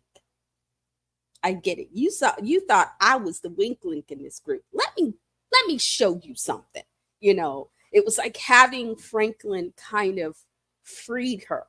It gave it suddenly that it it gave her that backbone she needed and brought out her mama bear. Because it's well, like, yeah, that's the I way will that they smack a kind of bitch. written it. But it was always there with her. It was It always was there. always there, but for so long, the way they wrote her before Burn, she was always, if she wasn't in Reed's shadow, she was in Johnny's, you know. And if she wasn't in one of their shadows, then she was trying to encourage, you know, she was trying to encourage Ben. Well, that's the thing that I always tell Parallax. It's like I never understood what she saw in Reed because her and Ben would have made the better couple. Because Again, Ben would have never allowed a lot of the stuff that happened to her that Reed did. yeah, but Ben's equipment wouldn't been safe, you know. Let's just think about that. Who's to say that she could have put a force field around it and so it's an easy lube and And be then like he safe? can't feel it. He can't feel it. Is, you know, that's like an industrial strength six-inch thick condom he's got to wear. Where's the fun for him? Nah, I just, that's why it would always crack me up. Ben was always getting girlfriends. You know, my favorite of his girlfriends was the blind sculptress, Oh, Elisa. Elisa. She was my favorite. There was just something, she couldn't see him, but she could feel him. Mhm. And because I think, you know, and the thing about Ben, it was always, you know, I've got all this rock on me. Don't nobody see me as human. Oh, mama. And she was like, I see the man in there. Mhm. I see the man in there. What's the problem? I see the man in there. We're fine. You know, your heart, my heart, they touch. We're fine. The one relationship that went horribly awry with Ben was dealing with Sharon Ventura, aka She Thing. Oh, that one I didn't know about. Well, That's Parallax, funny. Parallax. I think I know what books I need to start looking for and buying and putting in Elaine's pile here. So we got to deal with the tail end of the Thing series, and then Fantastic Four starting around after issue 300 because he ended up meeting Sharon after he left the Fantastic Four, I didn't know Ben and had Sharon left. Oh, that's right. actually Because took a shining to him because he was doing the pro wrestling thing and she went to the power broker and everything. And he was getting worried because again, he's like power brokers involved in this wrestling organization. This is not good for everybody because all of a sudden it's like a lot of wrestlers were, was getting sick and maimed and everything for what the power broker was doing with giving them powers. And he was like, no, it's like you need to stay away from this, that, and the other, stop while you're ahead. And you could see how strong-willed she was, but at the same time, she respected Ben because Ben was looking out for her, not only as just a friend, but moving more towards that boyfriend girlfriend type deal. Yeah. And I could And then, see where Ben was coming from, because it's like, I went out in space, got whacked by gamma rays. And I used to be so scared of gamma rays as a kid, mhm. because gamma rays and spiders, it just jack you up in a second. You know, you could be what I actually, when I was very Oh, young. so she did come back. Okay. Because I know for a fact that him and Sharon did not work out. Did not work out. Eventually she became human again. It's like Reed was able to get her to be human again, because the way that she became she thing is that they went back out into space, and while they was in space in this one mission and they were on their way back, that's when they had their first kiss, and their first kiss was in the middle of them getting hit with gamma radiation. So the thing that made the thing what he was made him even more rockier, and it transferred a lot of that stuff over to her, and she became How the like hell do him. you become more rockier? It happened. Don't ask me. I'm just saying, he was pretty rocky to begin with. Yep. So I'm like, Parallax will back me up if I'm lying, because she is the no, no, no. Fantastic I'm Four just, expert. If there I'm is lying, she'll be like, "No, Joe, you're wrong. You're no, absolutely no, wrong. no. Check yourself I out." get it. It's just, I'm just sitting there like, She even said he mutated further. I was like, yeah, he became more rocky. He became rockier than Rocky. Jagged rocks. you Yep. jagged Rocky. Okay. Because I was supposed to say that it was interesting, because there was a sort of, in the original, there was a sort of smoothness Mm-hmm. to him. He wasn't as jagged. He was more like a well-rounded pebble cover. And then I guess as time went on, artists started drawing him a little more and more jagged. And Sharon was like Fantastic Four, 1 through 3, Jack Jack Kirby Kirby, original OG. thing. Yep. Yep. Mm-hmm. The more smooth rounded Yeah. female version of thing. Yep. I Now I'm glad that she became more human and they made the she thing suit for her. Like I said, there's so much of that I missed. One of the few things I got to read, they had a series, and I didn't get all of it. I was able to pick up a couple of issues. It was an alternative Earth, and it's an X-Men book, but Ben Grimm is in it. He's not the Thing. It's an alternative movie, so it's an alternative book. So Ben has not, the Fantastic Four are not the Fantastic Four, because they never went to space and got hit by gamma rays. Oh, it's a But what if book? it's kind of a what if title, because it's a it was one of those, it was done at the time where Magneto ends up taking over the X-Men, and Magneto and Rogue are a thing, because he's figured out a way to put a shield around himself where she You're talking can't. about Age of Apocalypse. Yeah, that's it. And she can't take his powers, because he's developed this sort of very, it's a body condom. It's an And you up electric here body condom. if you believe that worked, how come Sue putting a force field around his little ding wouldn't work either? It's like, riddle me that, Batman. Riddle me that, huh? Riddle me that. It's a little different. It's a little different. It works a It little works different. all the same. I'm sorry. Nope. Unless you've been on the Again, taking, unless you give unless you've me been on a the different taking idea of end, what rock hard he's could be for him, then we are so in trouble. We are so in trouble. We are so in I mean, trouble. we're talking about Ben Grimm. The thing, he is a walking, living rock. So He's a walking erection. What can you say? It's like and yet he So never. they say, so Parallax said that Kirby did that on purpose. The first 10 issue, he was smoother and then kept getting rockier as he mutated with the brow. So that's the reason why he had the monobrow the way that he had, because Yeah, he kept mutating in the monobrow. yeah. Just Because he like, and didn't. she said, It just like wasn't always a monobrow. It was two Mhm, separate brows in the beginning, and then mhm. as someone who read the books back in the day when I could and watched the cartoon show. And it's like soon learned about her force fields in Fantastic Four 22. Yeah, because I think up until then she could turn Oh, invisible, but she couldn't project the fields. I wait. don't think. Well, Savage Land was the first time that they tried it, but Age of Apocalypse is where it succeeded and they had a child together. Yeah, they had a child. They it was it Age of Apocalypse. He did They Apocalypse actually did something procreated. with Mhm. the planet and screwed things up, and Mhm. so Ben never became the thing, but he died. No one says that his Peter is jagged. But it just smooth rock.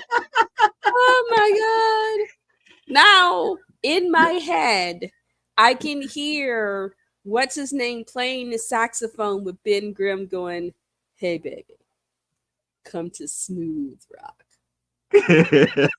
I'm just, oh my goodness. Yeah, I swear I'm going to YouTube hell. I am Oh going to boy, YouTube hell. we have Pyrex. Oh my goodness. I am in Well, so the much good thing trouble. about this is that we got this set for not for kids. So Yeah, so like when it it is what it happens, is. is it little pebbles? Little his sperm, little pebbly things. Yeah, Professor they it's sort of a what if he went back in time and kills Professor X? What Mhm. happens to the X-Men and all these different, and it wasn't just them, it was all these, and Ben dies heroically because he dies fighting to save people. Mhm. And because they had made a point of that in the books. This story was, even though, because Apocalypse was focused on the X-Men. So okay, since we're there, Oh I have to ask no. her like this question. If you're worried about that, are you worried about it in the level at the same level of what they were saying about Kal-El? It being greater than a shotgun shot in the body, Did you ever or see? is it just more along the lines the flow would be more like a flow of water coming through rocks and finding the right places and maybe not being able to be shut off? I don't know, but there there was a issue of Playboy Hmm. that had, because they used to have the cartoons. And one of my favorite Playboy cartoons is Lois and Superman are in the alley, and he's got his pants down, and what you see is like there are holes in the brick wall. He goes, "You still want to do that, Lois?" And that was the whole cartoon. He didn't say do that. He did said something else. But it was just, I remember Rena going, "Oh, I had never considered that. Yeah, that Again, would be dangerous." that was the reality of Hancock. If you remember the beginnings of the first 30 minutes of Hancock, he's like he saved the lady wanted to you know thank him in that special way, and it's like, look, when I tell you the word mouth the top, you have to really do it. This, that, or the other. It's like mouth the top, mouth the top. He threw her off of him, and boop, boop, boop, boop, boop. And she just sitting there like jaw just dropped, like Like, oh my goodness. Thing is when I saw that, I always wonder how many women did it take before he finally figured it out. I don't know. Yeah. I have never watched The Boys. Yes, Homelander. So I never was a fan of the boys. Never read the series, and the TV series just did not figure out. It's like I'm not as big, and I understand in my it's case not like you can go back and forth.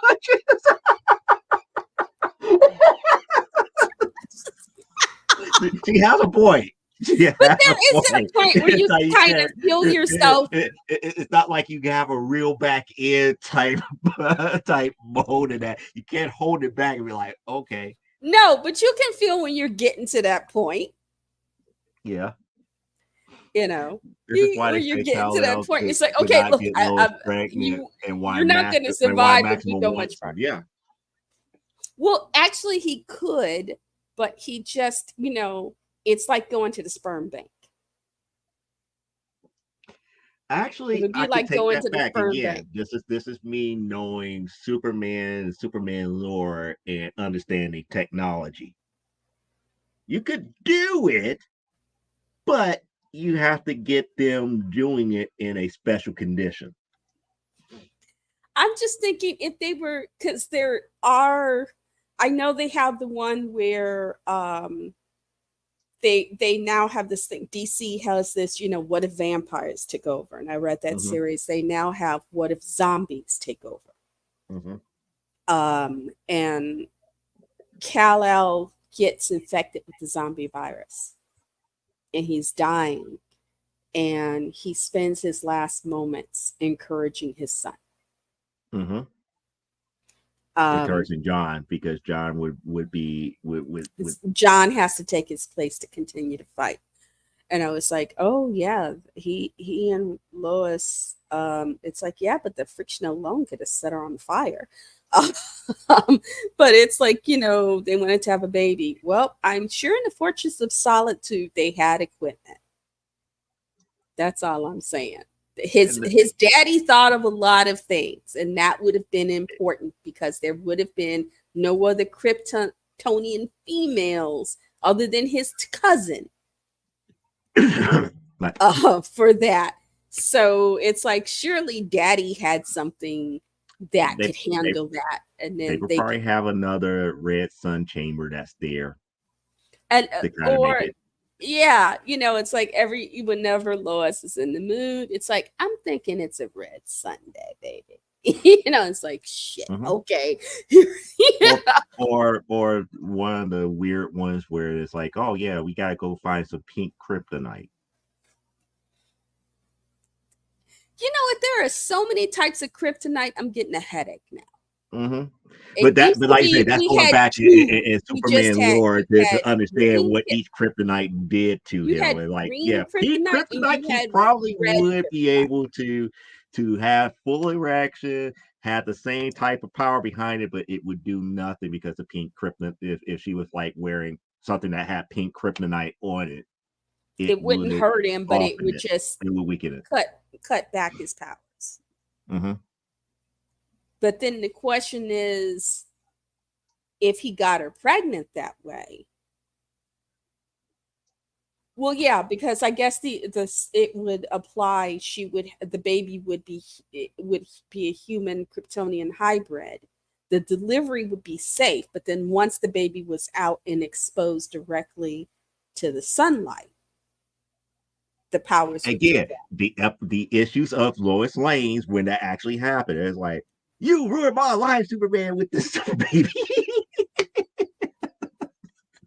The doctor said I can't have sex no more. Oh my I goodness. have to take it all out and close it up permanently.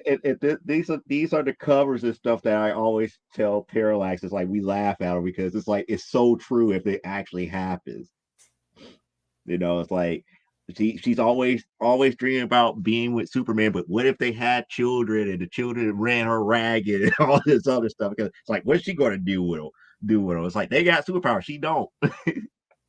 Well, And no, the only because thing she's gonna be doing when he comes home, she's gonna be there, put that stare of death. It's like I could kill you right now no, for I this. think she would have had.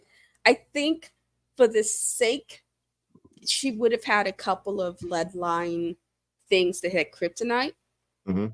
And when it was time to put somebody on punishment, wear this necklace. Okay, mom. Yeah, that's kryptonite. I'll take it off No, when I'm no. done with you. It's like you remember the present that your mama had for you. Here, I'm going to give it to you now. Here, wear this. Okay, mama. All right. Oh, Oh, here's part two. Here's part two of the gift. Leather belt. Whack. Wait. Oh, that hurt. What happened? Whack whack. kryptonite. Wham! How come I can't find mommy's kryptonite, daddy? Because mommy keeps it where you can't see it. You know? Mhm. How come you can't find mommy's kryptonite, daddy? Because sometimes you need your butt whooped. Okay. I No, always no. wonder. It's like, how come you can't find mommy's kryptonite? Because I'm not trying to get my butt. Thing is George and Martha raised young Kal-El. You know, they raised young Kal-El. But and like I said, I think it's a generational thing because the heroes we grew up with Mhm. had a code. There Yes, was it could. there was the step they wouldn't take. There was a reason for what they did. Mhm. And you know, you had heroes and bad guys. Nowadays everybody wants to see their bad guys psychoanalyzed and they want a redemption arc. And it's like, okay, Loki's redemption arc made sense.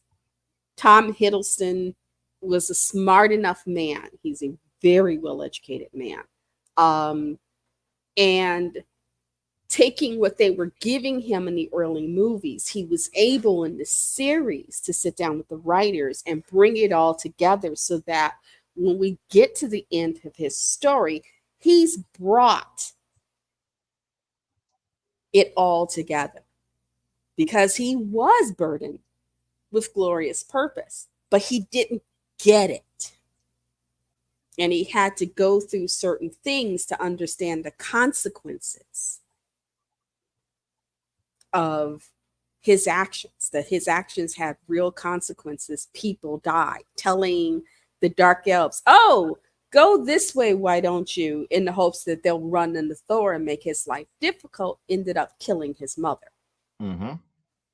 Um, and so that point when you realize I've made choices that have caused real problems, and you can see him grown where he's just at the beginning. I'm so tired of being in your shadow. I don't know where I fit in this family, and you're gonna get the throne, and I don't think you deserve it. I should have the throne. I have some purpose that I'm meant for, and why don't you all see, you know, what I am? You know, as if as if the future part of him and that part of him were connected in a way where he realized there was this glorious purpose. He just didn't know how to access it. He didn't know how to get there. And there's that frustration of, I just feel like there's so much about me I don't know, but I don't know how to figure it out. And as stuff starts getting revealed to him, he starts losing it. Well, And that's he the has whole to go point of Hildy, if I remember correctly. Sylvie of Sylvie in that because redemption arc. when he sees himself in her, he sees this other version of himself who can't let go, who can't forgive, who can't grow beyond that point, and realizing, oh, wow, I'm standing on the other side of what batshit crazy looks like. Okay. You Well, know? and that was the thing because he realized that technically Sylvie wasn't batshit crazy. No. Sylvie understood what was going on, but at the same time, she was blinded to what was going on around her, why it was destroying everything else around her. She And that, saw only the end goal. She did not see the destruction around her. and also she, you know, one of the things that Sylvie has that he starts out with is Mhm. that rage.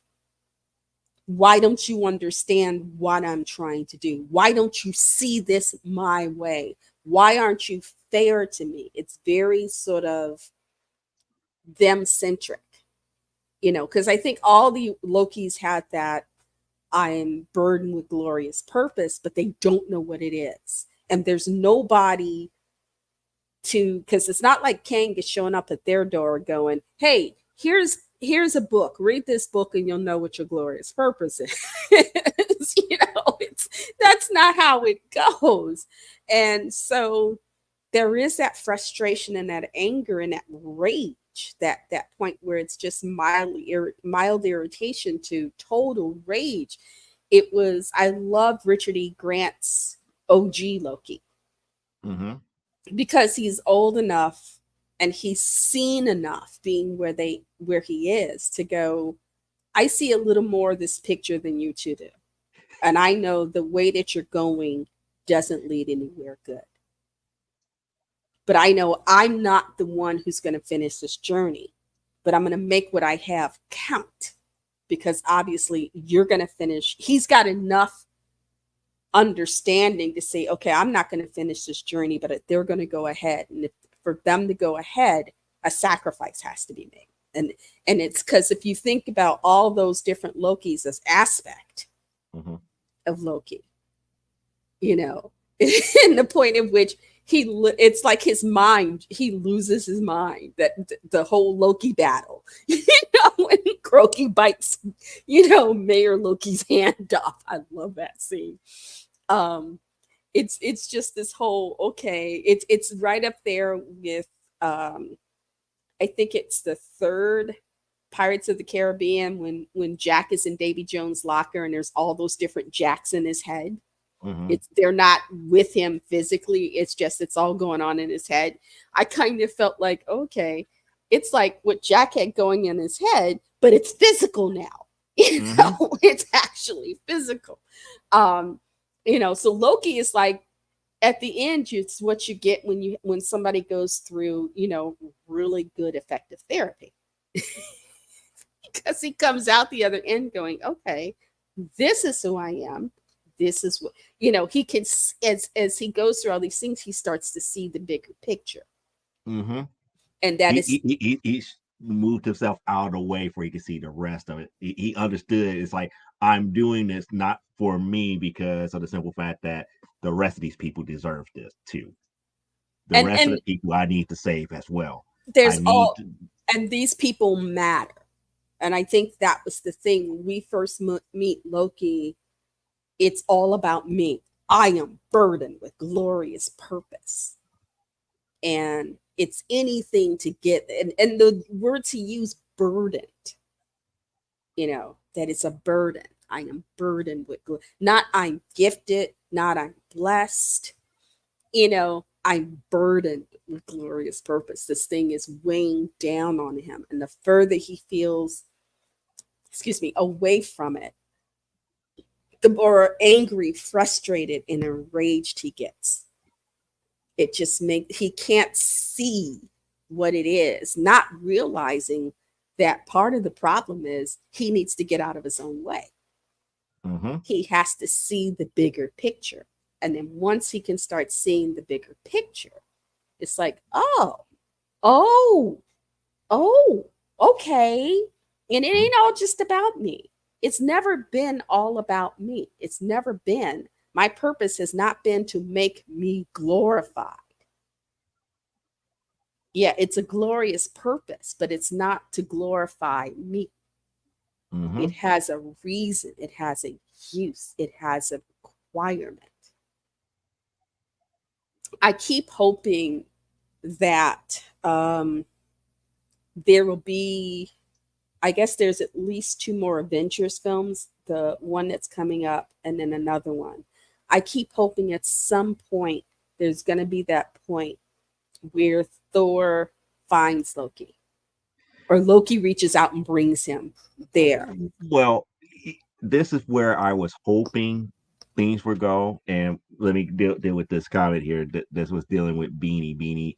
Beanie was bitten by a spider. No. She was upset because I didn't get spider powers. Where's my Spidey powers? Yeah, I get bitten by spiders all the time, and I never manage to climb my wall. I get bitten. We have quite a few spiders around our building. We found out Mhm. that on this, what I thought was just ivy growing up the side of my building is a grapevine. Oh, okay. So, and from where it sits in the building, because it's on the south side of the building and all the plumbing for the building is on the north side of it. Hmm. I'm thinking it hasn't tapped the sewer line. Okay. So, because once, if you've got food plants, if they tap a sewer line, you can't eat it. All right, it's dead. It's done. It's done. Yeah. It's corrupted. Even if the plants are doing well, if it's tapped the sewer line, it's like, It's I done. learned that because when I lived in Northern California, I had friends who had this tree in their backyard. It was a grapefruit tree. They Hmm. had these big grapefruits. And it's like, you got these big grapefruits. Why aren't you eating these grapefruits? And they said, oh, it's tapped into a sewer line. So it's not safe. We might as well Hmm. just go poison ourselves. So what I can tell is it hasn't tapped into a sewer line, but because I didn't know it was a grapevine, it also has not been properly tended. So it's growing up like it's doing what a vine does. It's growing up against the side of the building, but it's only putting out these itty bitty grapes. It's like, well, if I wanted to put out real grapes, Hmm. then I'll have to study up and see about, because it's surviving the winter. And I Hmm. had a neighbor, the Pruitts, who lived two doors over. They had in their backyard against their fence, they had a grapevine and they put out these nice big grapes. Hmm. And it was like, how come y'all don't eat the grapes? It's like, you can't, the grapes poisoned. It's like, oh, okay. And at that time, I didn't realize the parents told the kids that because the grapes had tapped into the sewer line, Sewer and so line, right? it wasn't safe for them to eat it. Um, but it's like, well, I have to look in to see what type of fertilizer those, the grapes like and stuff, and see if I'm here a year from now, it's like see if I can do You got some to transplant experimenting. it soon. You got to transplant it soon to get it away from anything that is possibly sewer line. The birds like it. Come late in the spring, early in the summer, when the buds have dropped off and it starts the early bit of fruiting, the birds love to come and get. And the wasps are constantly, the lady who moved in downstairs, she's hired a guy who now has taken some of the stuff that was right around our entry door, Hmm. has taken it down because it turned out the wasps were nesting in there. Oh, okay.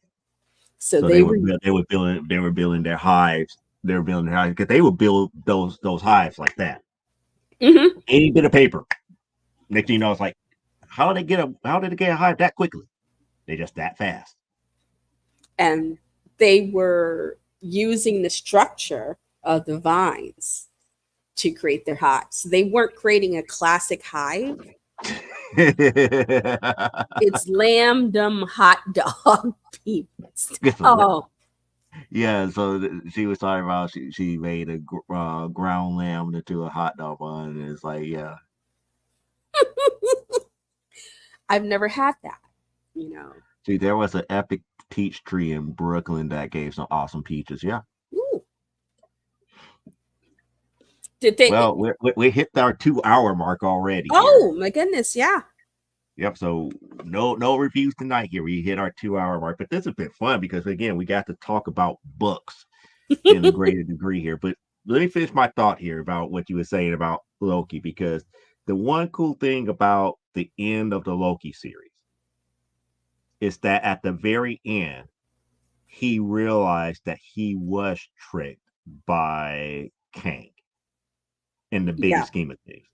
It's Yeah. Kane set him up for it. when he saw that, when he actually saw that, that's when he realized that the problem was the problem was not him. He used him. he used him and his ego to Kang used him and his ego to get what he wanted. Which was he didn't want to be the one in charge anymore. Not really just the one in charge, but it was a no-win situation for him. Yeah, And he was stuck there. He had to understand it's like the only way for you to win is for you not to win. Yeah. You have to choose a losing portion of this,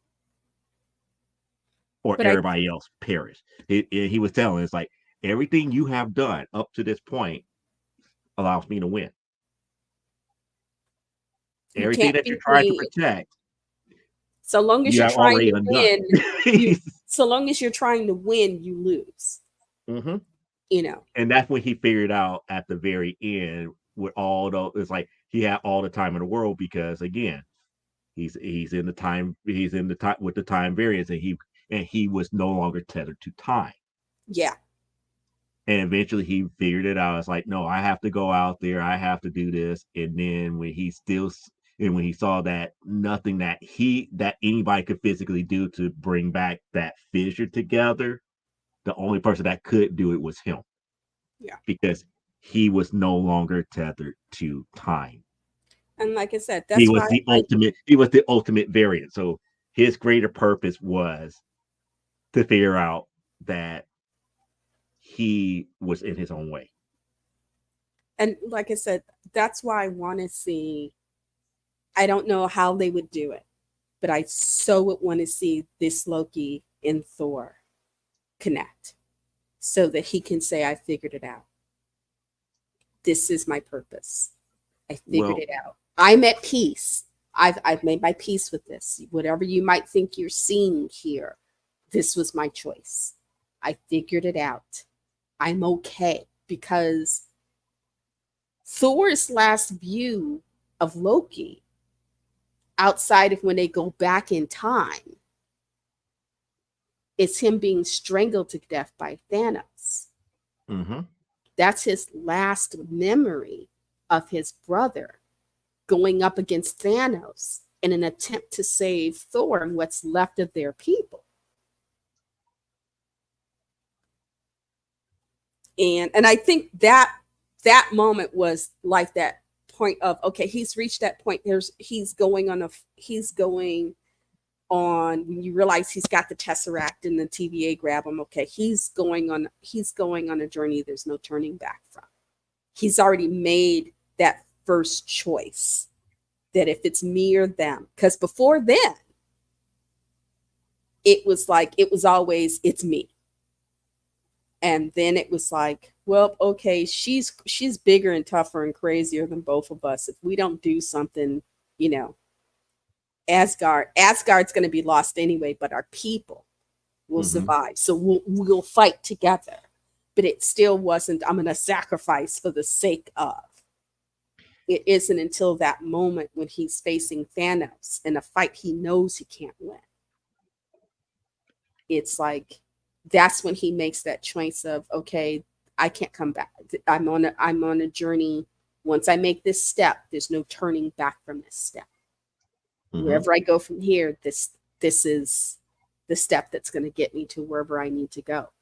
And I guess I would just want to see him reach out to Thor or Thor get to him and have that moment so that Thor knows he's not dead and that he didn't die hating Thor, or that he's made peace with it, so that Thor can have a sense of peace. Because one of the things when I keep thinking about Thor and this little girl and teaming up with her, just like when he and the Warriors 3 and Sif and Loki would go off and do things. She kind of feels like that. I'm not going to make the mistake with her that I made with Loki. And I think he needs to have that closure.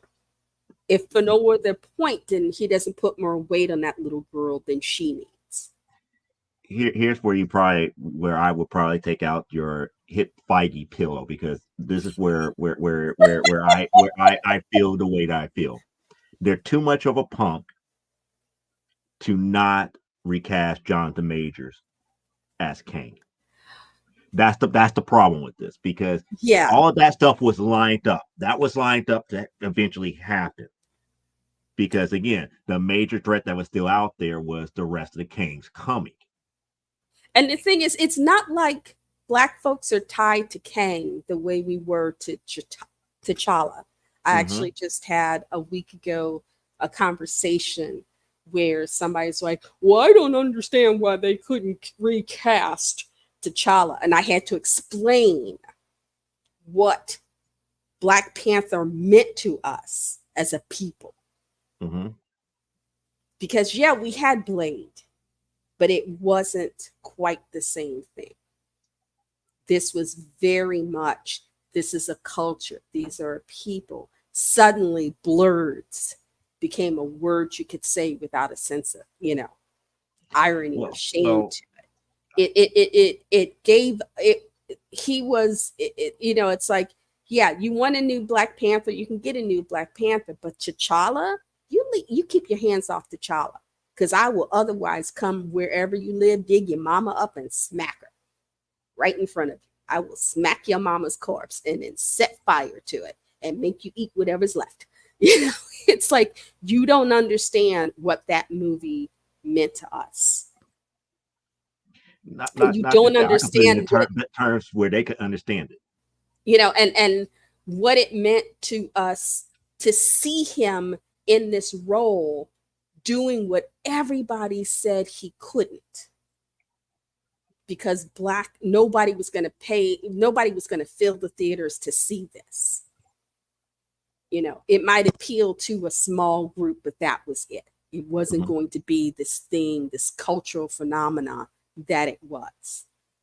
So it's like, yeah, you want a new Black Panther, get a new Black Panther, but keep your hands off T'Challa, because I will hurt you.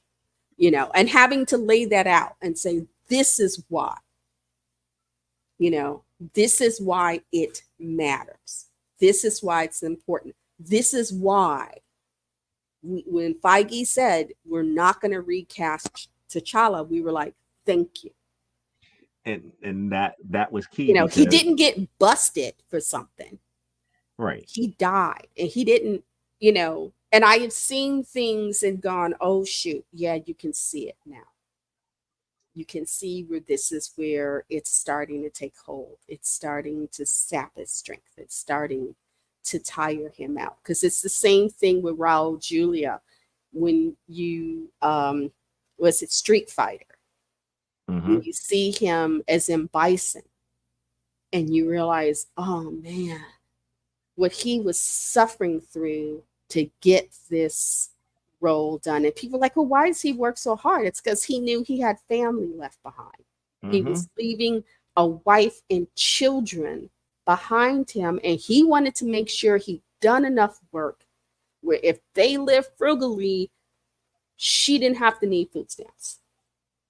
He wanted to leave them where they were okay.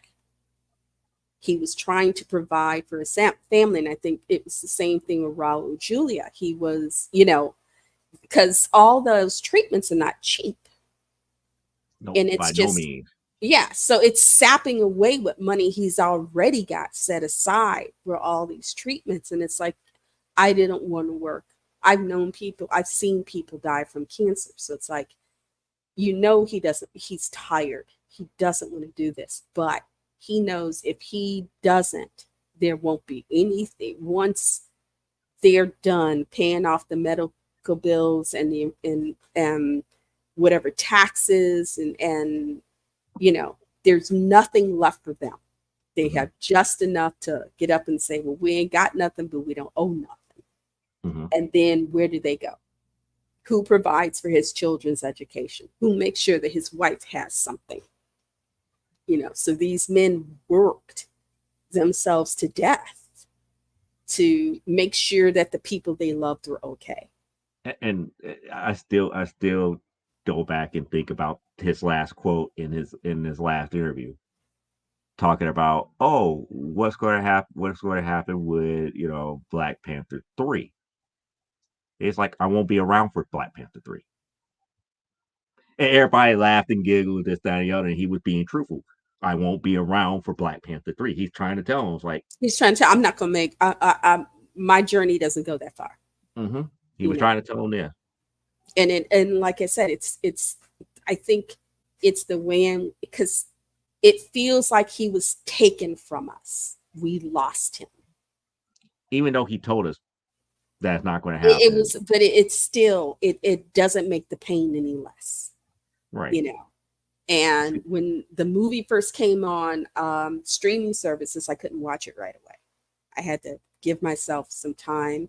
And it's like, okay, I can see why they had to make the choices that they had to make with us. Because I think had T'Challa been there, it would have been a much different, it would have been a much different movie. Oh, they even said what the movie was going to be about, and it made sense. It made sense with him. It would, if they did the movie the way that they was planning to do, if he was still around, if Chadwick Yeah. Boseman was still around, it would have been he meets his son for the first time, and all the stuff that happened with Namor happened, and he would have dealt with that for his son to know what it's like to be Black Panther, and it sets up the groundwork for him to take over when And he becomes of age. it wouldn't have been where, because they ended with Namor having he's gotten Shuri to not tell about them. Mm-hmm. And I keep thinking, had T'Challa been there, he wouldn't have got that promise. T'Challa would have never agreed, made it, because right now, the way it stands with the world, this is all Wakanda's fault. Mm-hmm. She's agreed not to tell anybody about them. So she can't tell the world about Namor and all and Atlantis Well, and all that this. that wasn't the deal.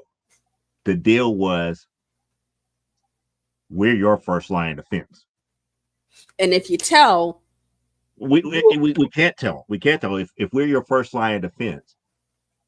The only way to Atlantis is through us, but and people don't trust us already. But the thing is, they trust him even less now because she doesn't, because it ends with him telling his female second, oh, she's never going to tell them. We did all of this, and they're going to blame her. No. They'll never know about again, it. And by the time they figure out who we are, it'll be too late. Mm-hmm. And it was like, and that bothered me because having grown up with the original Submariner, mm-hmm. That bothered me because the original Submariner, he was radical in the point of, hello, you're doing something that's messing with the oceans, and because it's messing with the oceans, that's my realm, and you're messing with me. So I get that. He's and they were basing him on their version of Guevara and all these guys, these revolutionaries and stuff that were big at the time. So he was the angry young man of superheroes. But after a while, he at least gets to connect with other beings like himself. And he gets that greater worldview. And that's what this movie started that process with.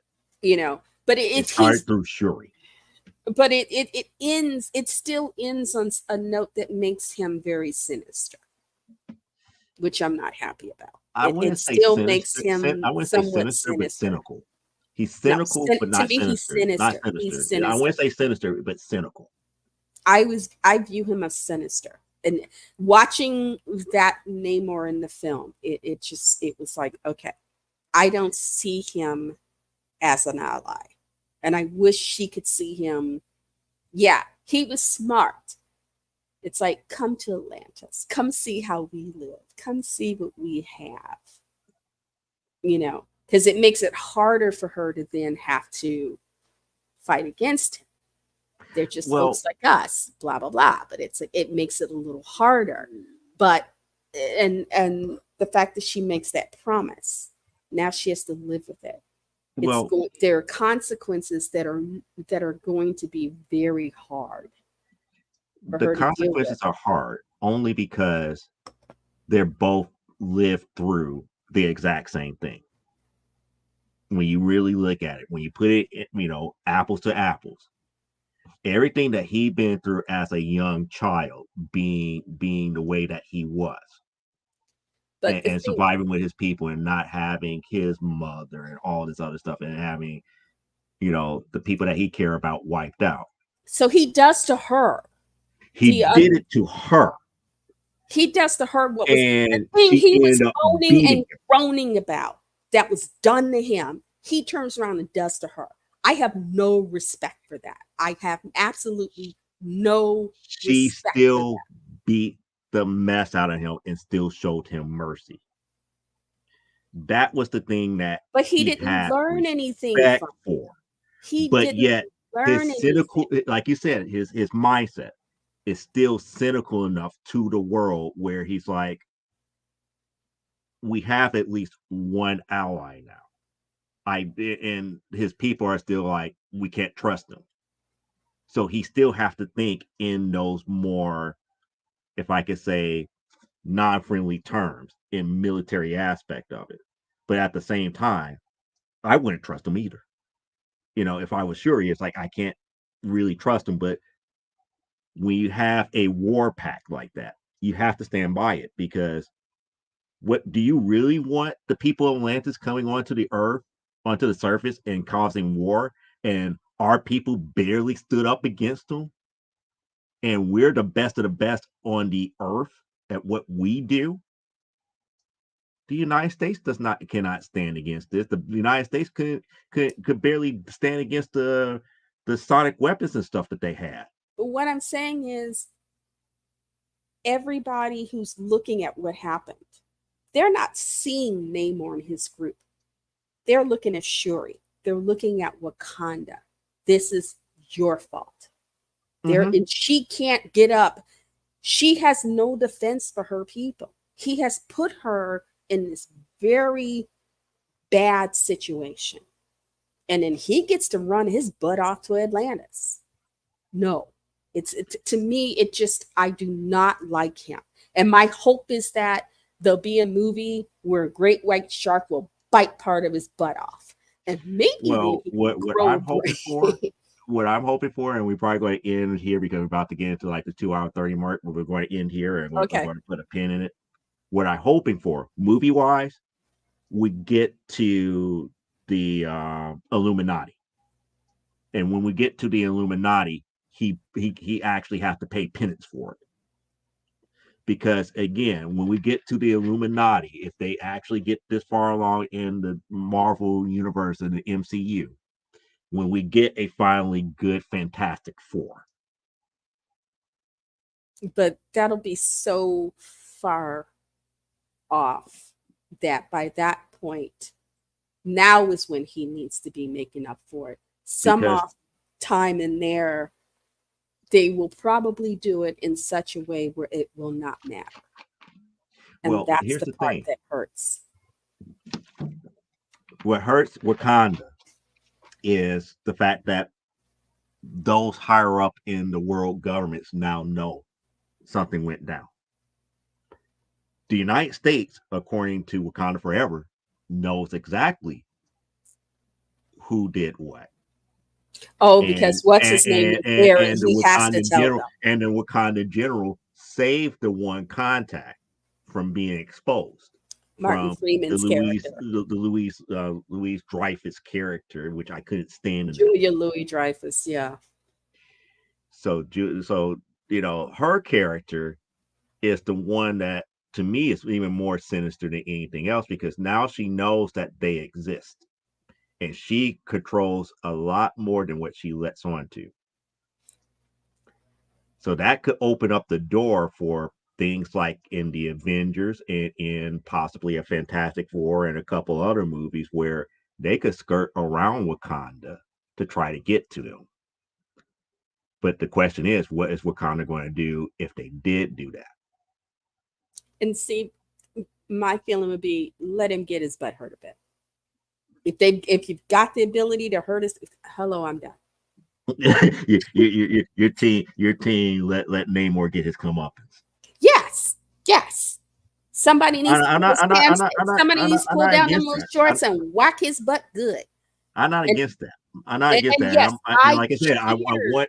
I want that penance to happen. But what I'm looking at as far as MCU timeline is concerned, it's not going to happen through a Wakanda movie. It's going to happen through one of the The closest we other got is her Marvel being movies. able to tear his wings off.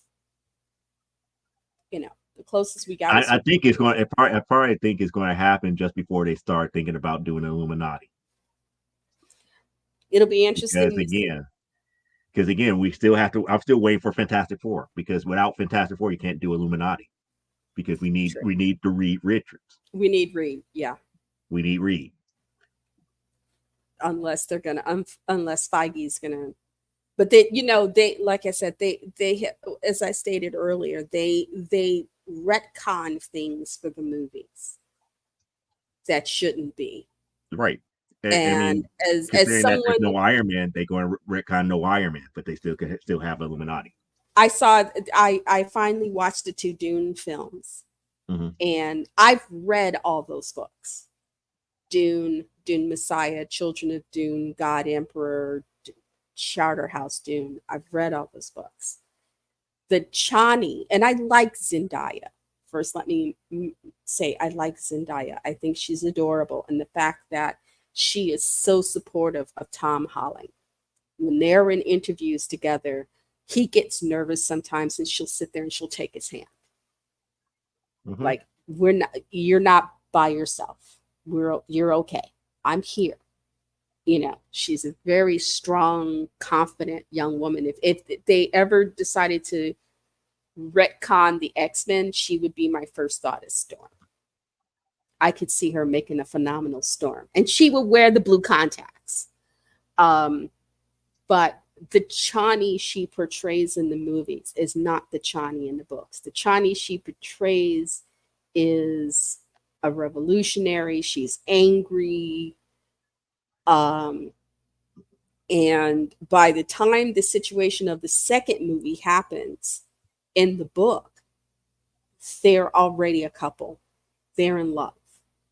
And when she realizes Paul, spoilers, has to marry this princess in order to take this position with no more bloodshed. It's Jessica that comes up to her and says, yeah, right here, they see us as concubines. The history will see us as wives. Don't worry about it. You're the one who he loves. This is just what he has to do for politics, but you're the one he loves. But the way they leave it in the movie, she gets up and she's like done with him. She gets up and walks away and leaves him.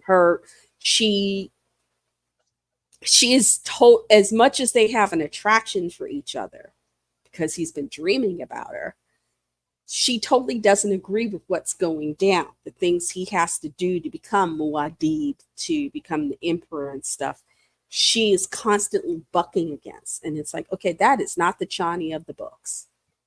And it's like, yeah, you did a good job, but I don't see how you're going to get the children of Dune. I don't even see how you'll be Dune Messiah. There's things that happen for those of us who know the books. And I'm at least grateful that they put on there based on. Right, but that's As what I'm about opposed to get ready to to say. You it's can't fight based writing. on, because it's not what Rings of Power has set out to do. Mm-hmm. To say we're part of Lord of the Rings, it's like there was no Lord of the Rings at the point all this crap was going down. So how can you be part of Lord of the Rings when when what you're doing happens in the second age, at the end of the first age, after the War of Wrath? Mm-hmm. So all of this is prior to himself being the Lord of the Rings. So I don't know. I'm sitting here, and it's I knew I didn't want to watch the next season when somebody who was reviewing I guess, had got to see a preview, and he says, "Yeah, Sauron fools Celebrimbor again." It's like, okay, I'm done. It's like, how many times can he make Celebrimbor his bitch before he gets up and goes, "Okay, I need to be done with you." he just Exactly. it's like, and it only, and if you, and anybody who's read the books knows it only happens that once. Mm-hmm. He comes in as Anatar, Lord of Gifts. Nobody likes him but Celebrimbor and these dwarves. And Celebrimbor makes he makes the nine. He makes all of the lesser rings, as they're called. But because Sauron had a hand in their not just their creation, but the way they were worked out, his ring has ultimate power. Mm-hmm. Because he's already designed these rings so that the one ring can control all these rings to some degree or another. But it's like, I'm sitting there going, have you guys not read any of the books? They don't care. You know? And that's the part that breaks my heart. You guys don't care because Amazon is throwing money at you. You'll just go off and do, it's like, I keep hoping they'll go to sleep one night and Tolkien's ghost will show up and he will be very pissed. And the next morning, people will come in and they'll be sitting there like this. And it'll be at least 3 weeks before they can, they can even go to the bathroom on their own. It's like, you did what? Mm-hmm. But yes, we are now at 9:32. Yeah. So let's go ahead and do the goodbyes here. Good night, guys. We love you. Thank you for being here with us. I am grateful whenever you show up and I'm on camera. And yes, okay, there. You got your boobies, Leah.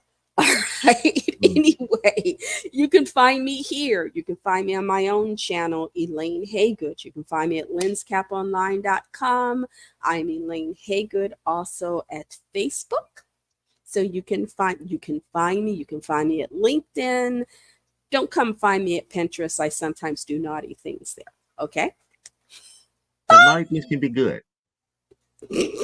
Yes. Except Pinterest got rid of an entire board of mine because I got too naughty. And I can't describe it. They do their sweeping. I sit there, it's like, but I got that from another Pinterest. And it's a private board. It's not, it was a private board, not public. Mm-hmm. And yet they still wiped my board out of it. I'd had that board for at least 2 or 3 years, and then they just wiped it out of existence. So, yes. Well, terms of use always do that here. Yep.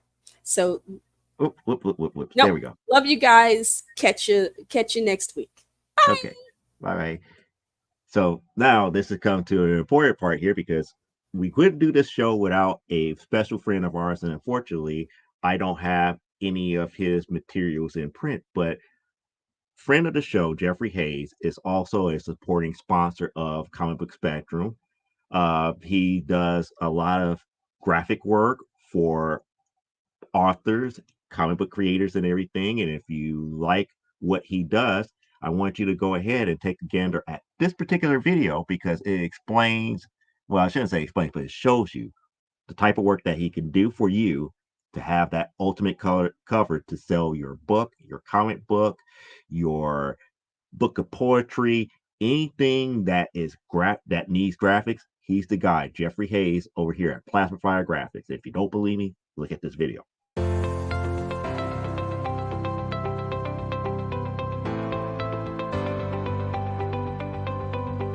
You've worked hard and written a great book.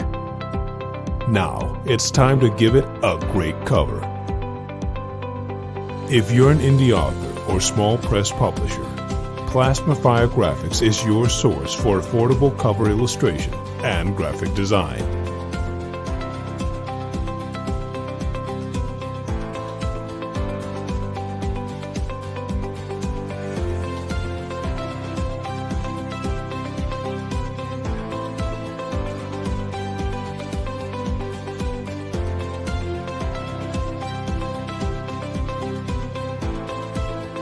Plasma Fire Graphics, when the look of your book matters to you.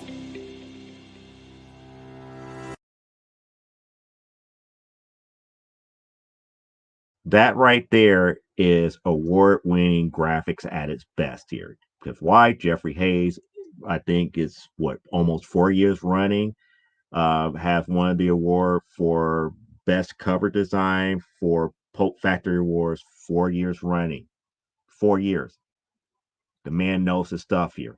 So if you're looking for that ultimate cover to set your book out there to the next level, or your comic book cover that you want it to be spotted where people will be walking right to it and be like, hey, tell me more about that, hit up Jeffrey Hayes at plasmafiregraphics.com or his Facebook group, Plasma Fire Graphics. As far as me is concerned, I will be back here Saturday with another episode from the Desk of a Small Press Publisher. And I believe it is next weekend we will be doing our last of our whatnot shows for the month of August.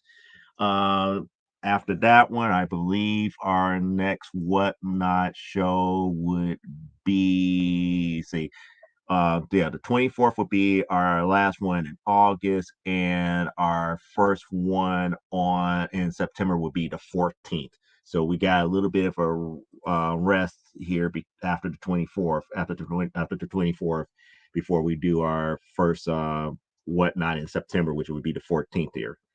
But we got a good episode from the Death of a Small Press Publisher coming up this Saturday at 9 p.m. Central Standard Time. I will catch you guys then. And as I always say, live life, grow, and be well. And we are out of here for this week's episode of Comic Book Spectrum. Enjoy. Adios. And have a good rest of your Thursday. Bye.